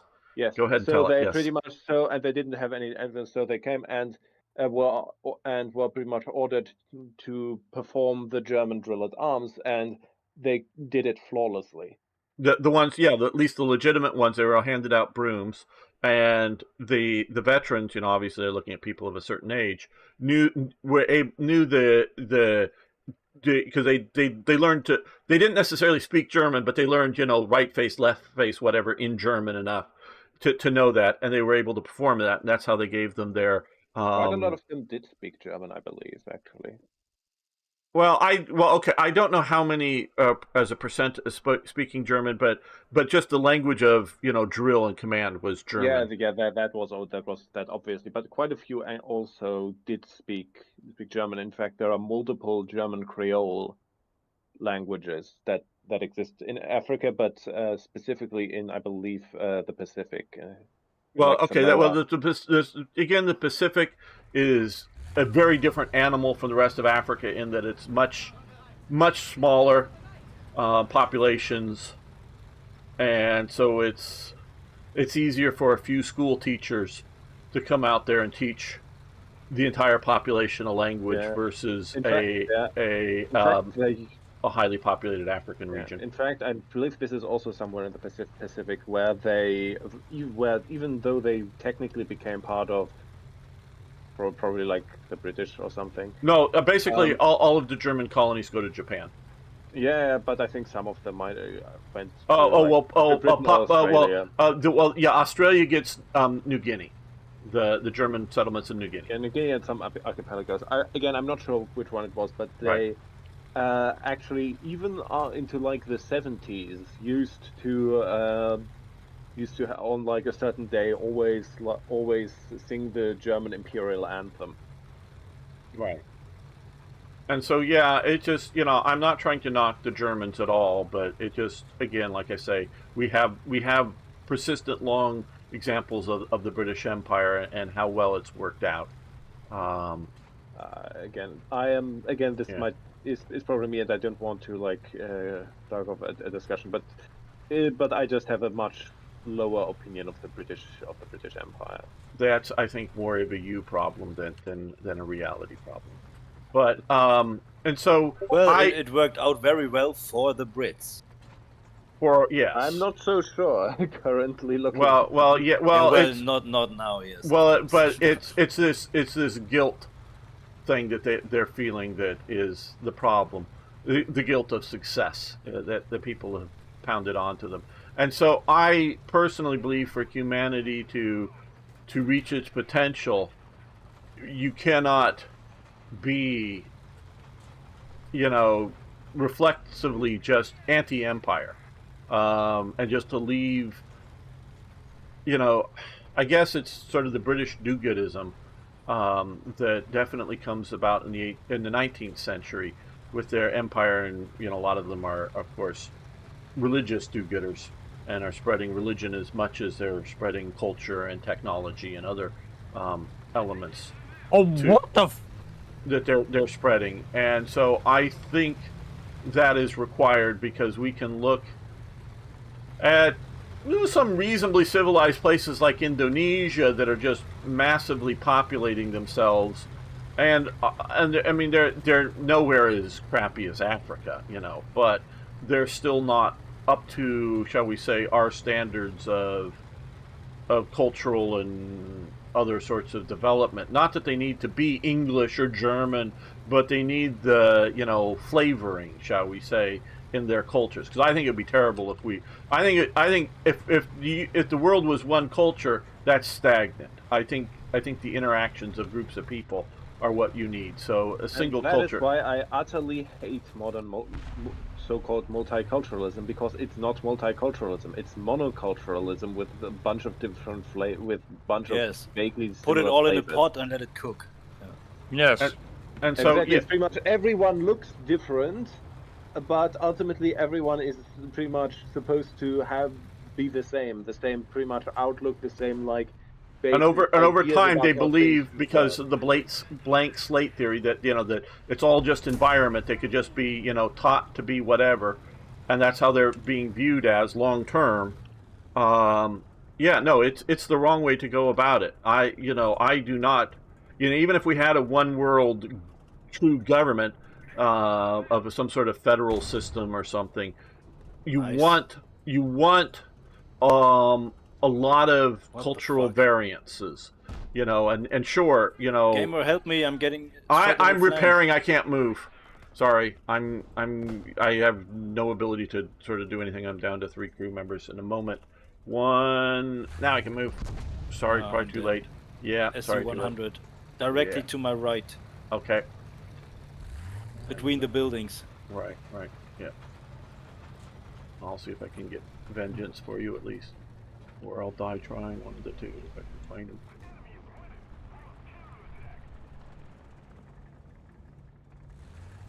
Oh. No. If he survives, I'm going to No, bomb the I shit didn't. out of him. Okay, a T1 got me. Big American thing. So yeah, and so yes, because it's a mindset that if you believe that the world is overpopulated, or you believe that we are overusing the resources of the world, to me that's a mindset that is degrowth, de-development, de-evolution. Oh, fucking fantastic. It's not a good mindset to have. And I am a consumer. I want to consume things. All these people here, they've just in California banned plastic bags for like grocery stores. Now before they had banned light thin ones that you had to hot-headed for this. Yeah, okay. Okay, see you, Jan. Super thin ones, and they made you have thicker ones so they wouldn't blow away and charge you 10 cents. Now they've just banned those. Well, look, we generate plastic as a side byproduct from things like coal and oil. We're going to have that byproduct so long as we're using that fuel. So long as we're refining the fuel. If we just burn coal, we wouldn't. But so not using it, the resource is like not fully using an animal that you just killed. Using Wasteful. using the leather or whatever from a cow that you just killed to eat. So I think idea. that's one of the bigger problems. It's not necessarily that there are not enough resources. Like some resources are somewhat rarer, of course, but it's more that it's a very wasteful use of the resources we have. Right. And And as well as short-term solutions. Like you mentioned the whole thing with the plastic bags. And bags. The whole problem is of course what to do with the plastic. Plastic after plastic is difficult to pretty much destroy. So and a lot of people are just throw their plastic garbage in away. But you know why we, at least here, why we have plastic bags. Because you know why we have their byproduct, as you said. No. And no. Okay. Why? Save the trees. The trees. Yes. The whole reason fucking most of America has plastic grocery bags, because when I grew up, they didn't have plastic grocery bags. They had paper bags in the grocery stores. But in a move to not cut down so many trees, they made cultural movement / I don't know if there was any laws, but to push everybody to plastic bags so that they would save the trees. They wouldn't use the wood. Yeah, I sort of remember when I went to school, we had sort of the tail end of this here in Germany as well. I'm older. I remember the 70s when every store, everywhere, basically, high-end department stores might have a stylized plastic bag or something then, but all the grocery stores, it was all paper, and that paper is wood pulp paper that is a byproduct from I know the other one's going to kill me, but I hate you. You killed me. I think it was you. Was a byproduct from lumber, because there's waste sawdust kind of things with lumber, and so you're using that paper up. I don't know that you're cutting down a single tree. You might be, but even then, like in Britain, they farm trees that they grow, in like rows of corn that's only goes up so high, and they quickly cut them down for paper. So it's a renewable resource, and it's a carbon capture resource. So our combustion engines will do this whole thing, and so the paper bag is, even if you're cutting down a tree to create a paper bag and not just using the sawdust from making 2x4s, another lumber. It is a renewable resource. It is a decomposing resource. It is a part of a of a life cycle resource. But because of these fucking extinctionist types, got us off of that because of their ideologies. Yeah, and that's funnily enough, all of those are now the arguments they used here in Germany to bring back paper bags and ban the plastic ones. Right. And so after they previously, during at the beginning of my school, told us to no, usually you're not supposed to use that much paper. If you use paper, it needs to be recycled paper. Paper is bad. Don't you know about the trees? Use plastic. Look, plastic is strong. Plastic doesn't. Yeah, but we need to digitalize because of all the paper we use. Okay, now let me, and I know maybe everybody here gets it, but maybe somebody watching doesn't get this whole idea. You cannot function and have, we're talking about imperialism can be good. It can also be bad. Okay, we can look at bad imperialism. Fritz and I had a discussion about this. What was it, yesterday or the day before? But imperialism can be good. It can be bad. But you cannot, even if it's a good imperialism, You cannot do it purely altruistically, purely for the benefit of others. You have to have a benefit coming back to you. It can't just be a drain on your society. It has to have, a benefit. Now, you can, and the term they often refer to this, is exploitive. You can be to a point of completely exploitive, not, developing at all, just purely extracting resources or labor or whatever from your empire. But if you look at particularly like the British Empire, it was mercantilistic in that it was goods being, resources being sent to Britain, manufactured, sent back around, and it was a whole cycle.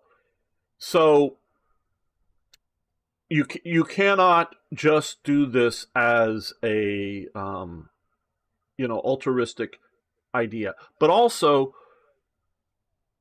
I think most, if not all of the recycling stuff that's done here in the U.S.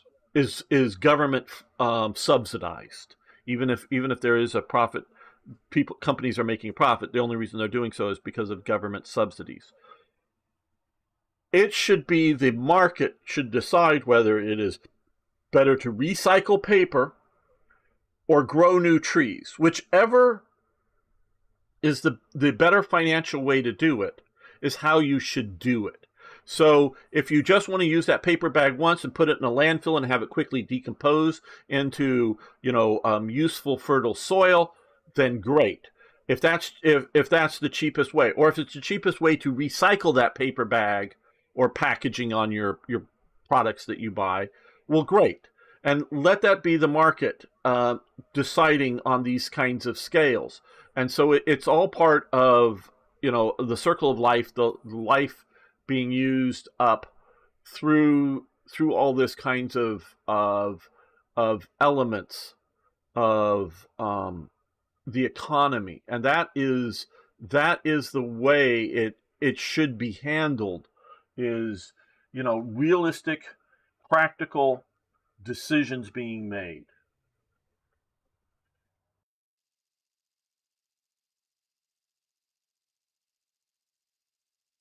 You were supposed to clap. There's only the emperor. He decides. Right. Yes. That is a core tenet of Fritz. He is our shield and protector. Yeah. Well, don't be a Tyranid high fleet and exhaust everything. Just be the 500 worlds of Ultramar. And I know in a way Fritz is sort of trying to be funny, but in a way he actually really means it. Because I remember, I'm not going to say who, I remember hanging out in a bar many, many years ago with a former French Foreign Legionnaire who was an American. And talking some of this stuff. And he very much said, I just want to be told what to do. None of this voting crap. No, just tell me what to do. He did not want to,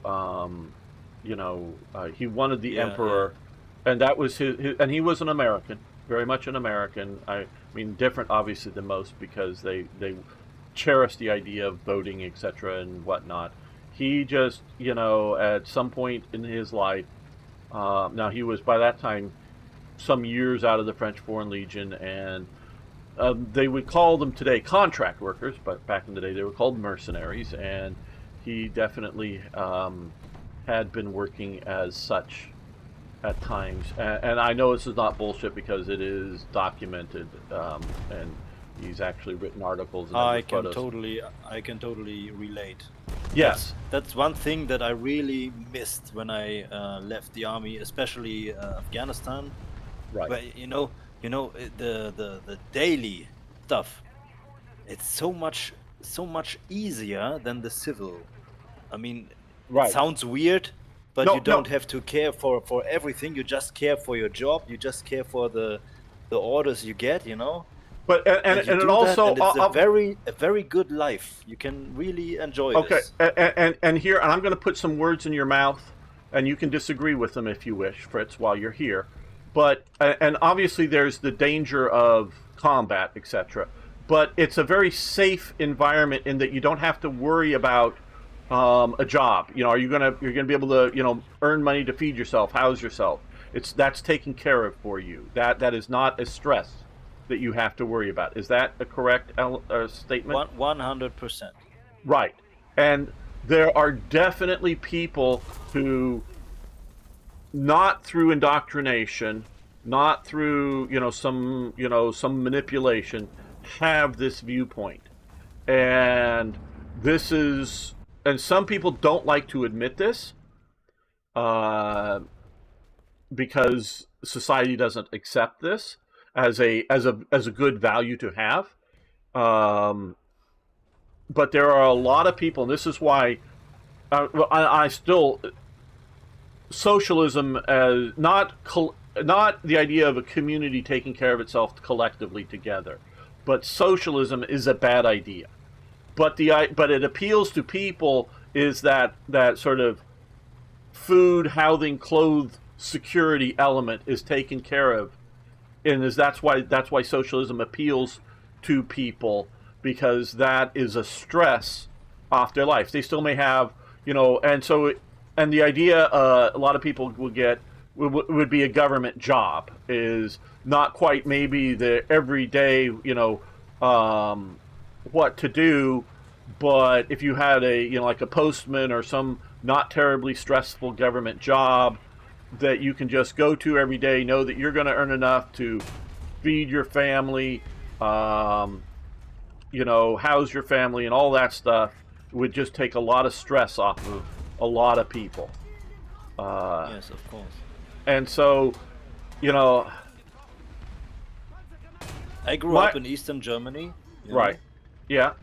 And so a lot of people miss that time, and we're okay with all of that.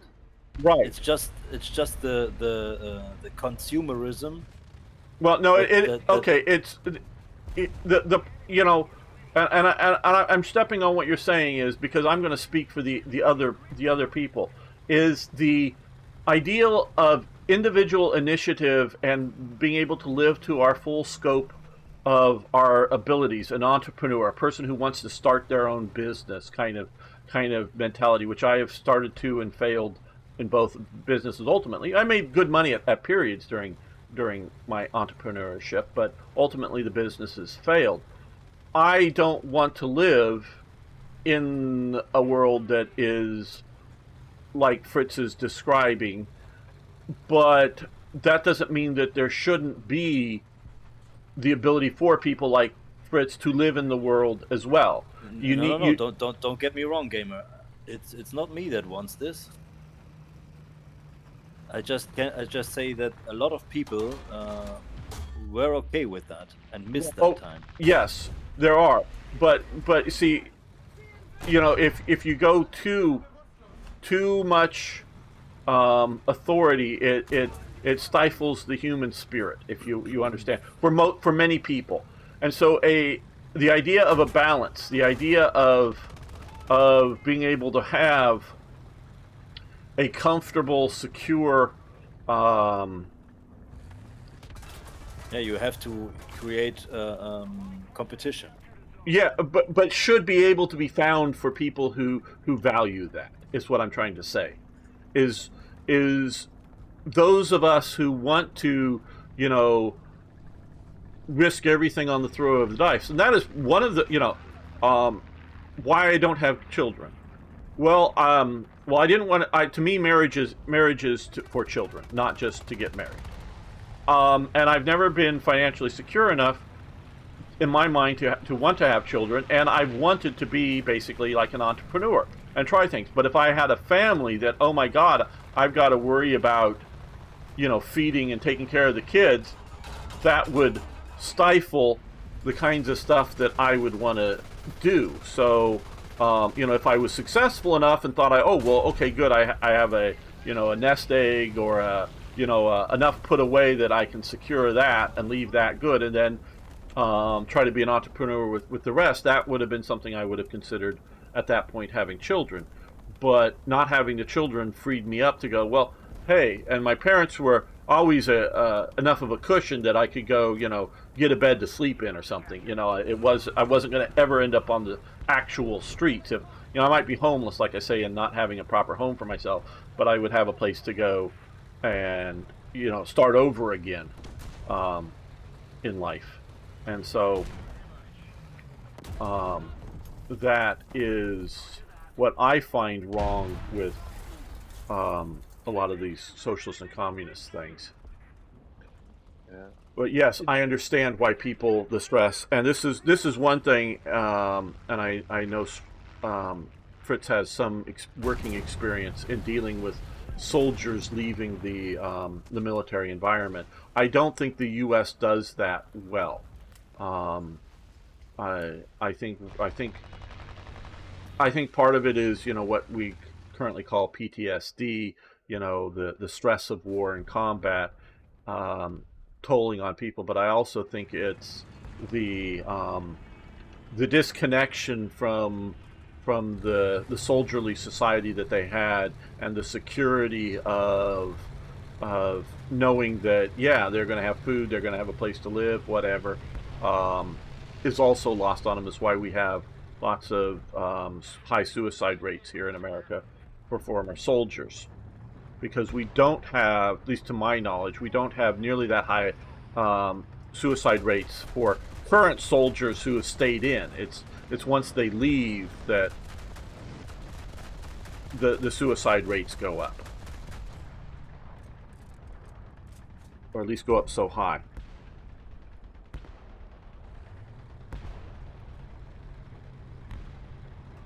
What does Rago say? I don't think the market can decide properly on long-term projects. The trees are growing, and a lot of the companies... Okay, well, a lot of trees, you can grow a tree for 10 years and cut it down to make paper. You don't need to grow it at 60, 70 years. That's for bigger lumber and bigger stuff. So your paper mills, that doesn't hold true. If they cut trees, get profit, run away, then claim import as more... Okay, and... this is where, in America, there's the libertarians, and the libertarians here always try to be more pure than the last. They are, in essence, as much revolutionaries in their way as communists are. They look at America in the 19th century, when we had, functionally, for the amount of technology at the time and the people, endless amounts of forests and trees, as opposed to sort of the European perspective, where all of that has to be managed. So, to try to be completely laissez-faire capitalism markets, you're right. That would probably be a bad thing, because somebody would look and see an old growth forest and go in and chop it down for wood, and then who cares after that? It's a mindset. Need to balance all these things. Well, everything is in a balance. But this is what, again, is part of what I think we've lost with World War I, is the classical conservative. And that classical conservative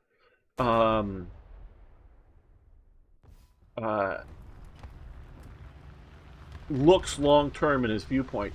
I'm going to butcher this story. The person who told it at the thing originally had it all down right. The details right. But I think let me try to get the story more or less right, but it'll be enough to illustrate the problem. I think it was at Oxford University. They were looking at some of the old buildings there, and they, they're stone, but they have, to hold the roofs up, big timbers, and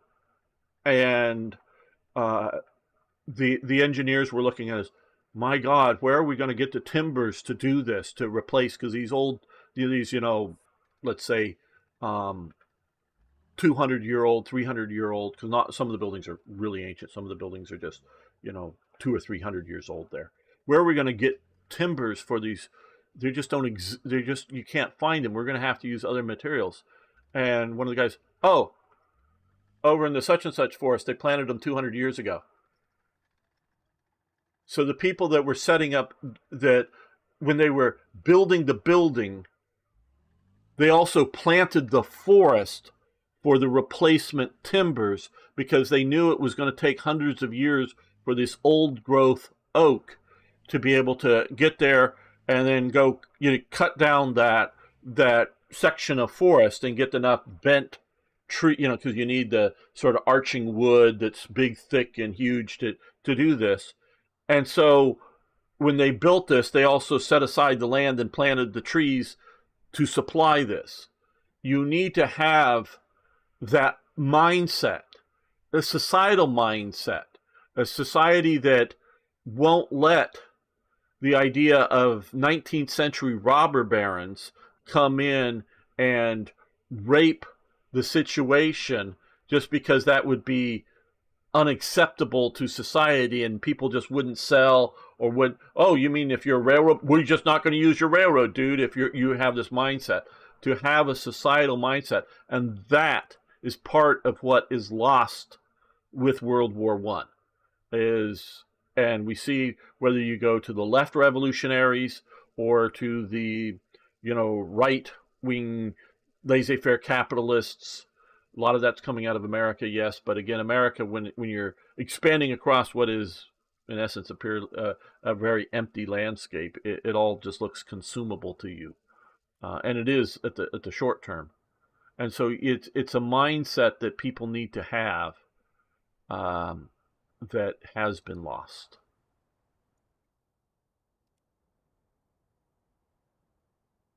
Because a true conservative, not a sort of modern labeled conservative, but a true conservative wants to conserve things. Like the forest, like the roads, like the buildings, like society. It's to conserve that which is good and maintain it and manage it over the long term. Where we live in essence, a classical liberal world of John Locke and Hobbes, that then has Marxist socialism dumped on top of it. And that's about the worst combination I can think of. Nein, hat sich nicht gestoßen. Es ist genau das passiert. Okay, Fritz, what's going on? Okay, good evening. Is Mike.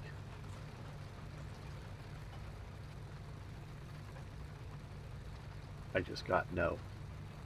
Or you wanted 9 things. He said something along the lines of, "No, I didn't bump him." Oh, okay. Yes. But I don't know the context of that. Right. Context is everything. Exactly. I'm a firm Yes, believer sorry, in that. one of No, my no. kids is. Oh, no problem.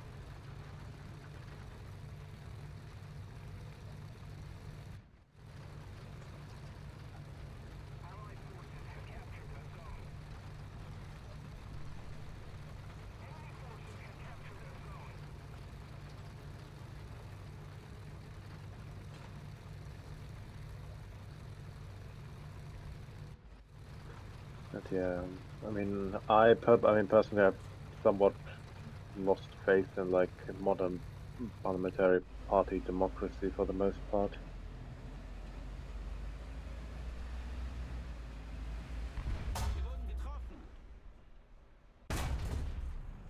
Yeah, I hear you. Not the entire. I don't think the basic concept of representation of what I'm going to use old language here, of the estates, which in the past would mean something like the populist, the religious estates, the property owners or the nobles or whatever, that are represented in government is is the problem. I don't think that is the problem. I think it goes to the inability to recognize reality, that all of these parties are having, and so they can't recognize reality. They can't acknowledge real things because it doesn't fit their ideology or their model of the world or their religion or however you want to describe it. Yes. And In so, fact, I'm yeah. currently somewhat organically, I suppose, and that I just sometimes think of it and give my ideas. Kind of my ideal society, I suppose. And the main thing that I would like is a kind of very low level, direct communal democracy on the very local level, with things being a bit more, I suppose.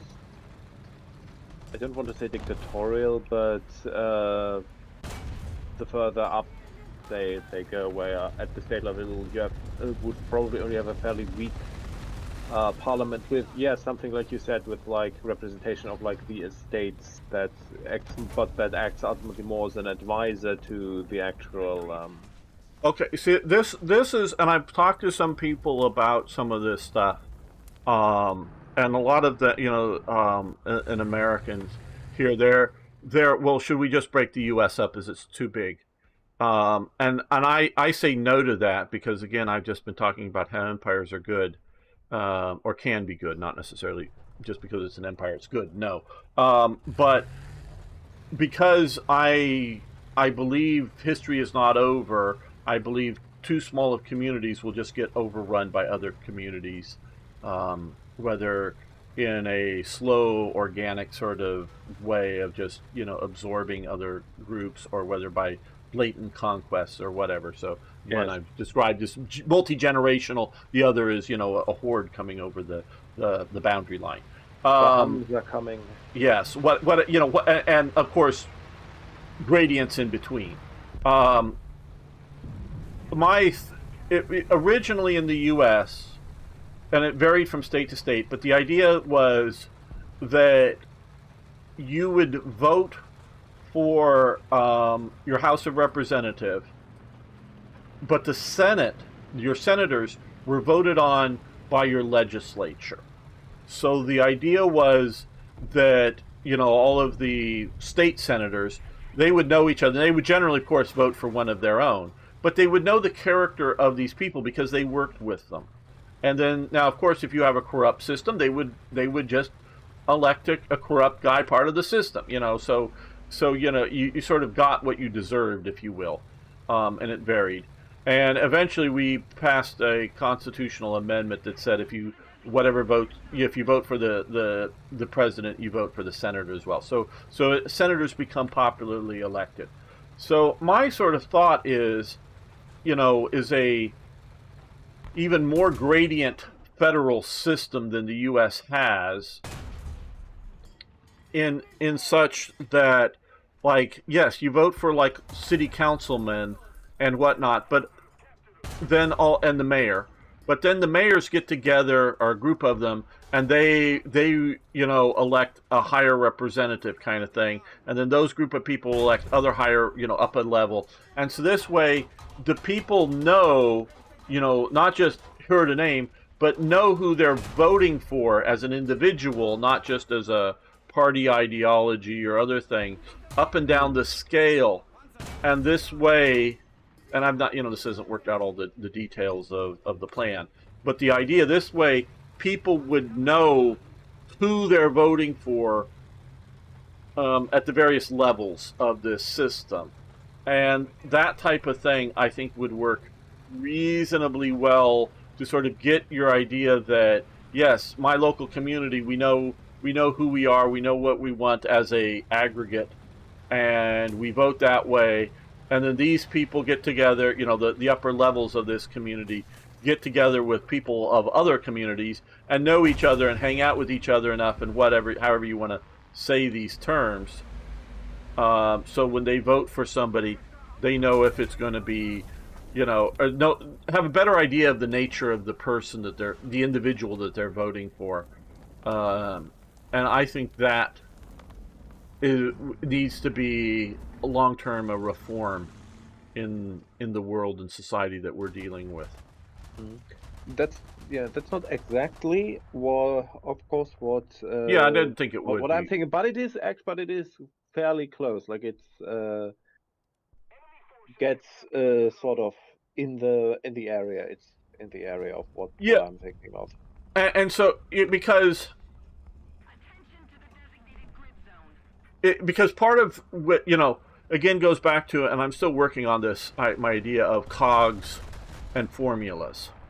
Part of this I just explained to you as a formula, but it was also a way to get the human element back in. So instead of just voting for a person because of their party identity or something, you would have people voting for each other based upon actually knowing them. You know, Okay. not just their knowing their ideology or some other, you know, public statements, but trying to know these people. Yeah, that's one of the big problems I have with parties. Pretty much is that, at least from what I've seen here in Germany, and of course a little bit outside, is that they're a corruptive He's influence, dead. if you will. Yeah, and now I also think, like in the American system, the guys that formed the Constitution, they weren't perfect, but they were brilliant. I like the idea that there is both the idea of the regional representatives, the Senate, and the populist representatives, the House. So that you it's not necessarily that in what I'm describing, you still wouldn't vote for, like, I don't know, like a president, or you still wouldn't vote for a House of Representative type person. But we have definitely seen with the bureaucratic state the the centralization of everything. We could just say of power, but of every system is the cloud, the YouTube. Instead of 10 YouTubes out there, we have one YouTube, and that's the big problem is centralization of of every system, whether it's a economic system, a social system, a political system, and decentralizing decision making will help that out. Let's see what Rager's saying. By the way, can World War II sonar pick up a submarine that at periscope depths? I tried U-boat, and that makes me curious. You're talking about active sonar.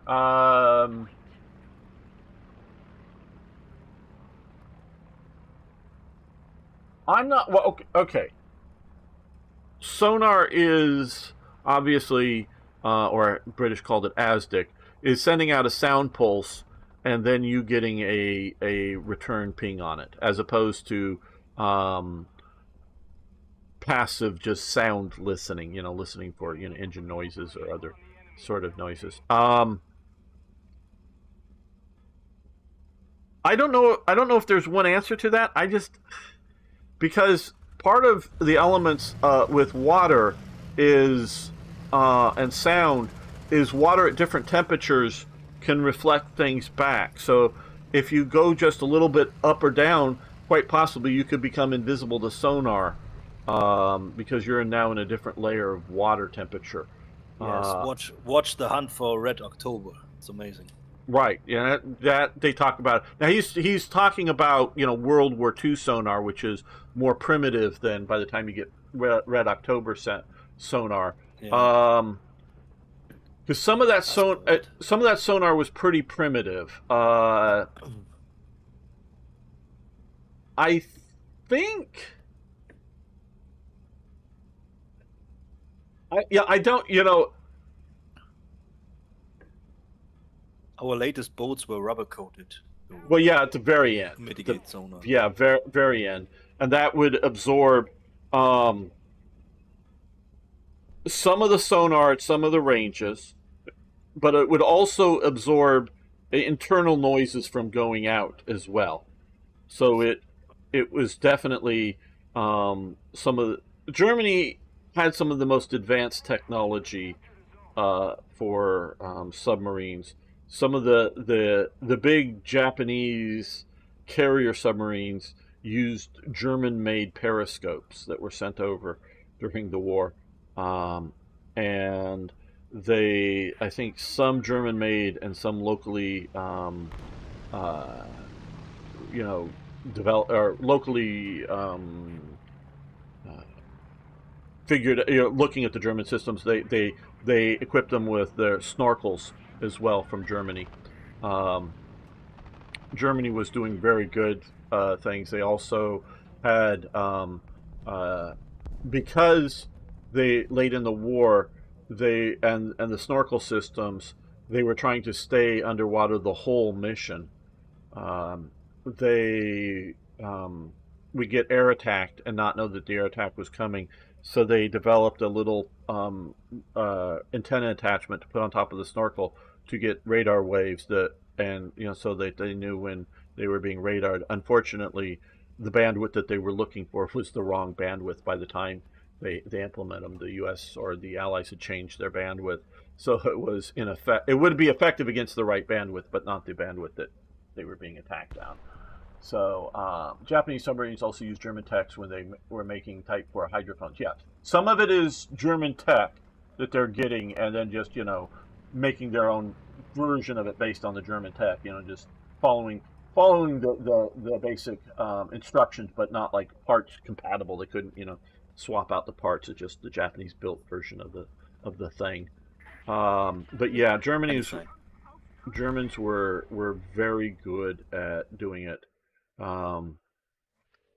The big problem for German industry was, and I'm getting this from Speer's book Inside the Third Reich, and for all of his misstatements and whatnot in his book, I do think the one is very early on, before he becomes armaments minister.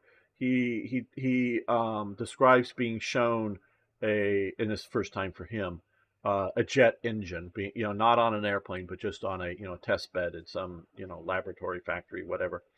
And the decision making was, this is great, but save it for the next war, because this war is going to be over too fast before we can get it developed. And I think that also happens with the German submarines, that they delay implementing things like the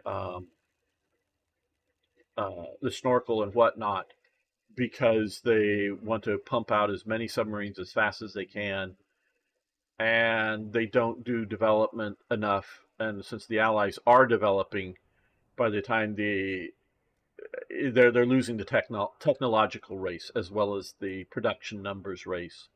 And so I see that in Germany in multiple cases. A or C? I'm heading towards A. But this will be my last match today. Okay, probably I'll end it too after this. And I would concur with losing the technological race. Yes. At all. Yes, and it's not just, and part of it is the technological development, and part of that, of course, is there are just so many more scientists in Britain and America and whatnot doing, have the ability. But it's also the implementation of the technology once you develop it, is that Germany's falling behind on it. So No, I don't think so. Until the end of the war, we were ahead in everything. Not only the numbers were not enough. yeah. Yes, gamer. Well, computers you weren't. Okay, that's Well, one. computers, yeah. Okay, computers I know for sure you weren't. I mean, that's one I can just state and know I'm correct. Yes. So,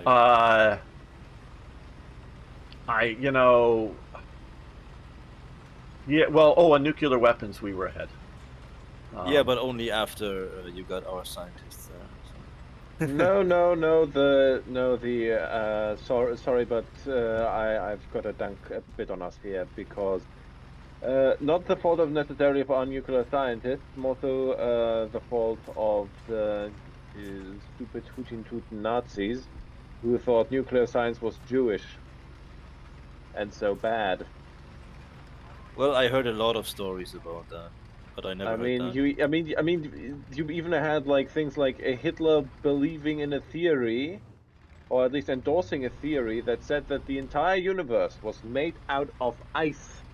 Yes, well, he definitely endorses that. That's Yes, true. because not because the other, the real one, because it's Jewish, and so it obviously can't be true. Yeah, I don't know. yeah, I know. Yeah, the Nazis, if you look at the core of their ideology, and a really good book, I know it's in English, but called Hitler's Monsters. And Well, it's a book with that name. yeah, Really. I know, I know. It's a hyperbolic name. I know that, but it's really good. And I think probably the way you're taking the title is probably not the way it's being intended. Um, but it really looks at the, shall we say, esoteric elements of National Socialism, and um, the and how that colored their life. Like I was talking earlier, the leadership of the all of the leaders in World War One were too bound in certain viewpoints. Well, the National Socialists had their weird views on things that don't match physical reality. I mean, yeah, you have people like Himmler believing in racial souls and that they need to induct as many Eastern Europeans into the SS as possible, because if they die while fighting for the Reich, then they'll be reincarnated as proper Aryans. No joke, Well, by the way. Yeah. Don't get into too much of a German argument here, guys. But yeah, yeah, it's there's a lot of that ideas that did not get out into the populace during the National Socialist regime, but was definitely held at the hierarchy.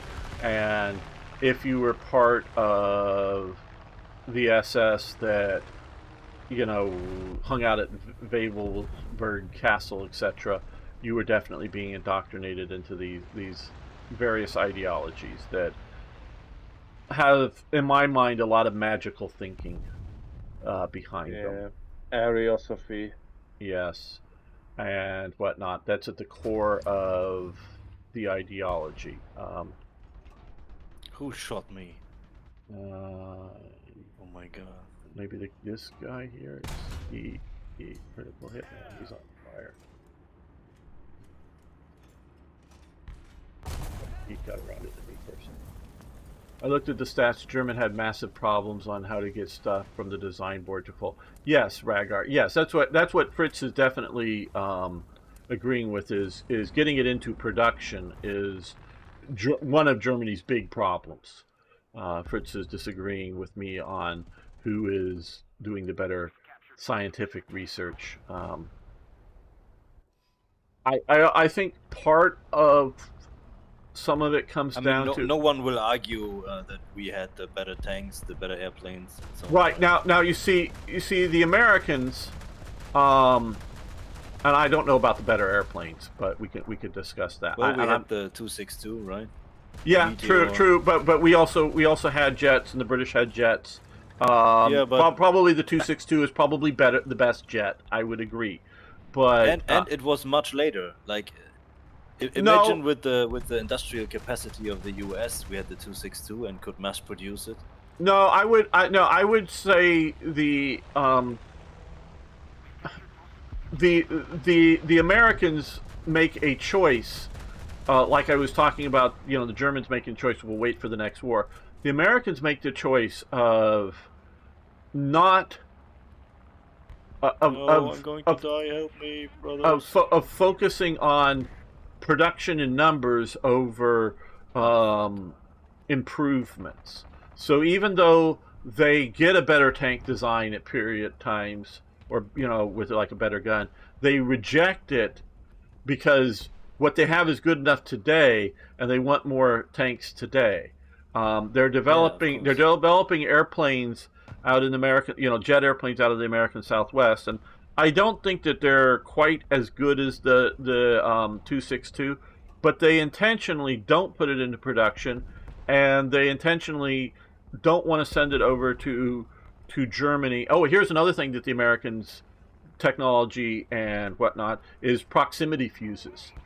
They banned the use of proximity fuses in Europe. They do allow it in Britain, and they do allow it out at sea, particularly the Pacific Fleet, because they're too afraid that it's going to fall into a round that doesn't blow up, will fall because they don't all go off. Will fall into German hands, and the Germans will get proximity fuses. The British get the Meteor jet during the war, but they will not let it fly outside of Britain. Again, they're afraid that if one crashes in Germany will who does, I think, already have better technology, but they're afraid of the British technology, whether they think it's better or just think it's different. Because sometimes two different technologies can lead to a leap ahead once you look at different things. They're just afraid to use it against Germany. For captured reasons. So I That was weird. I just had a Sherman eat a 500-kilogram bomb, but nothing happened. Was he spawn protected? Was he right on his spawn? Well, possible. I did not see that. Yeah, because the first 20 seconds. Yeah, I know. Yeah, but yeah. I did not account it for that. Yeah, that could be the thing if he was in his spawn. So I think you're sort of strafing sort of near that. So yeah, proximity fuses is another thing that's a significant leap technologically. Yeah, I mean, when it comes to tanks, well, I do generally agree with the idea that, for example, the Panther was probably one of the best, at least once the initial problems were resolved, tanks of the war. I actually think that overall, when it came to the mainline tanks, that I'd actually say that for all its many faults, the Sherman was probably the best. Well, see, I would agree and disagree. The Sherman was the best for the Americans because all American tanks had to be sent across the sea to go fight in the war. So they all had welded-on lifting capabilities to lift them onto ships, where Germans can put them on trains and take them to the front line.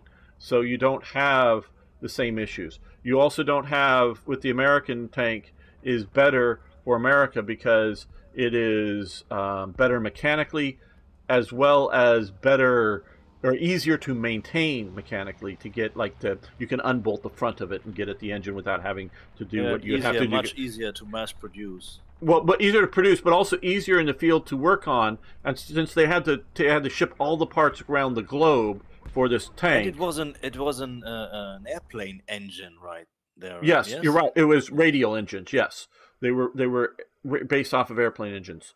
That's why it was so ugly high. Yes, exactly. No, exactly. You're exactly right. And so that they needed to maintain this tank in far distant lands where Germany mostly, I know North Africa, etc., but mostly it has a much shorter logistics path to maintaining its tanks. So I would say that design-wise and at the particular date and time, the German tanks are better as a particular instrument, but the American tanks are better for fighting a global war. Now, where the German problem is that they would develop an improvement for the tank and then go, oh, well, we've got 30 tanks here ready to be delivered. Okay, send them back into the factory and add this improvement. That's overall a minor improvement, not like a major new more powerful gun. Like hatchets, and so on. Yes, and all these kinds of things that would be added or improved or swapped in the tank. Yeah, but if you take a developed tank and put all the other stuff out of the equation, like the developed tank.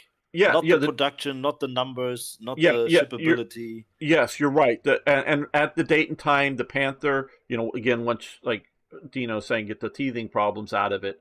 It's a great tank. It's I would say even the best. even the Panzer IV with the long 75. Oh well, very in good. its day, because the Panzer IV comes out, is in the war starting in '39. So in that day, it's that and the Panzer III, they're the top of the technology, the 3-man turret, the radios, and all the tanks, all that good stuff. Sure, it doesn't have sloped armor yet, or like later Yeah. tanks will have, but to be fair, the Poles and the Czechs had good tanks too. The 70P was amazing in '39.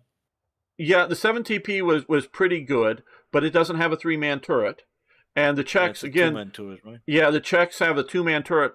Plus, again, they're also riveted armor, so it's not as good as the Germans. I mean, it's a good tank, Yeah, but it's not as... So, yeah, so as an individual design thing for its time, because we can look early war, mid-war, late war, Germany is doing better with its tanks.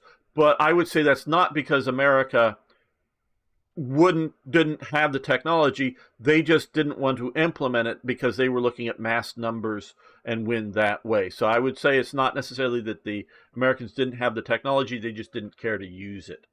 Do it. But I want to thank Fritz, Dino for playing with me, as well as Rhaegar, Elizabeth, Arthur, who was here briefly or recently, Flexible Forever, Gamer, and everybody else who was playing with me today. I will be back next weekend. I hope you'll join me Saturday for Strategic Command and Sunday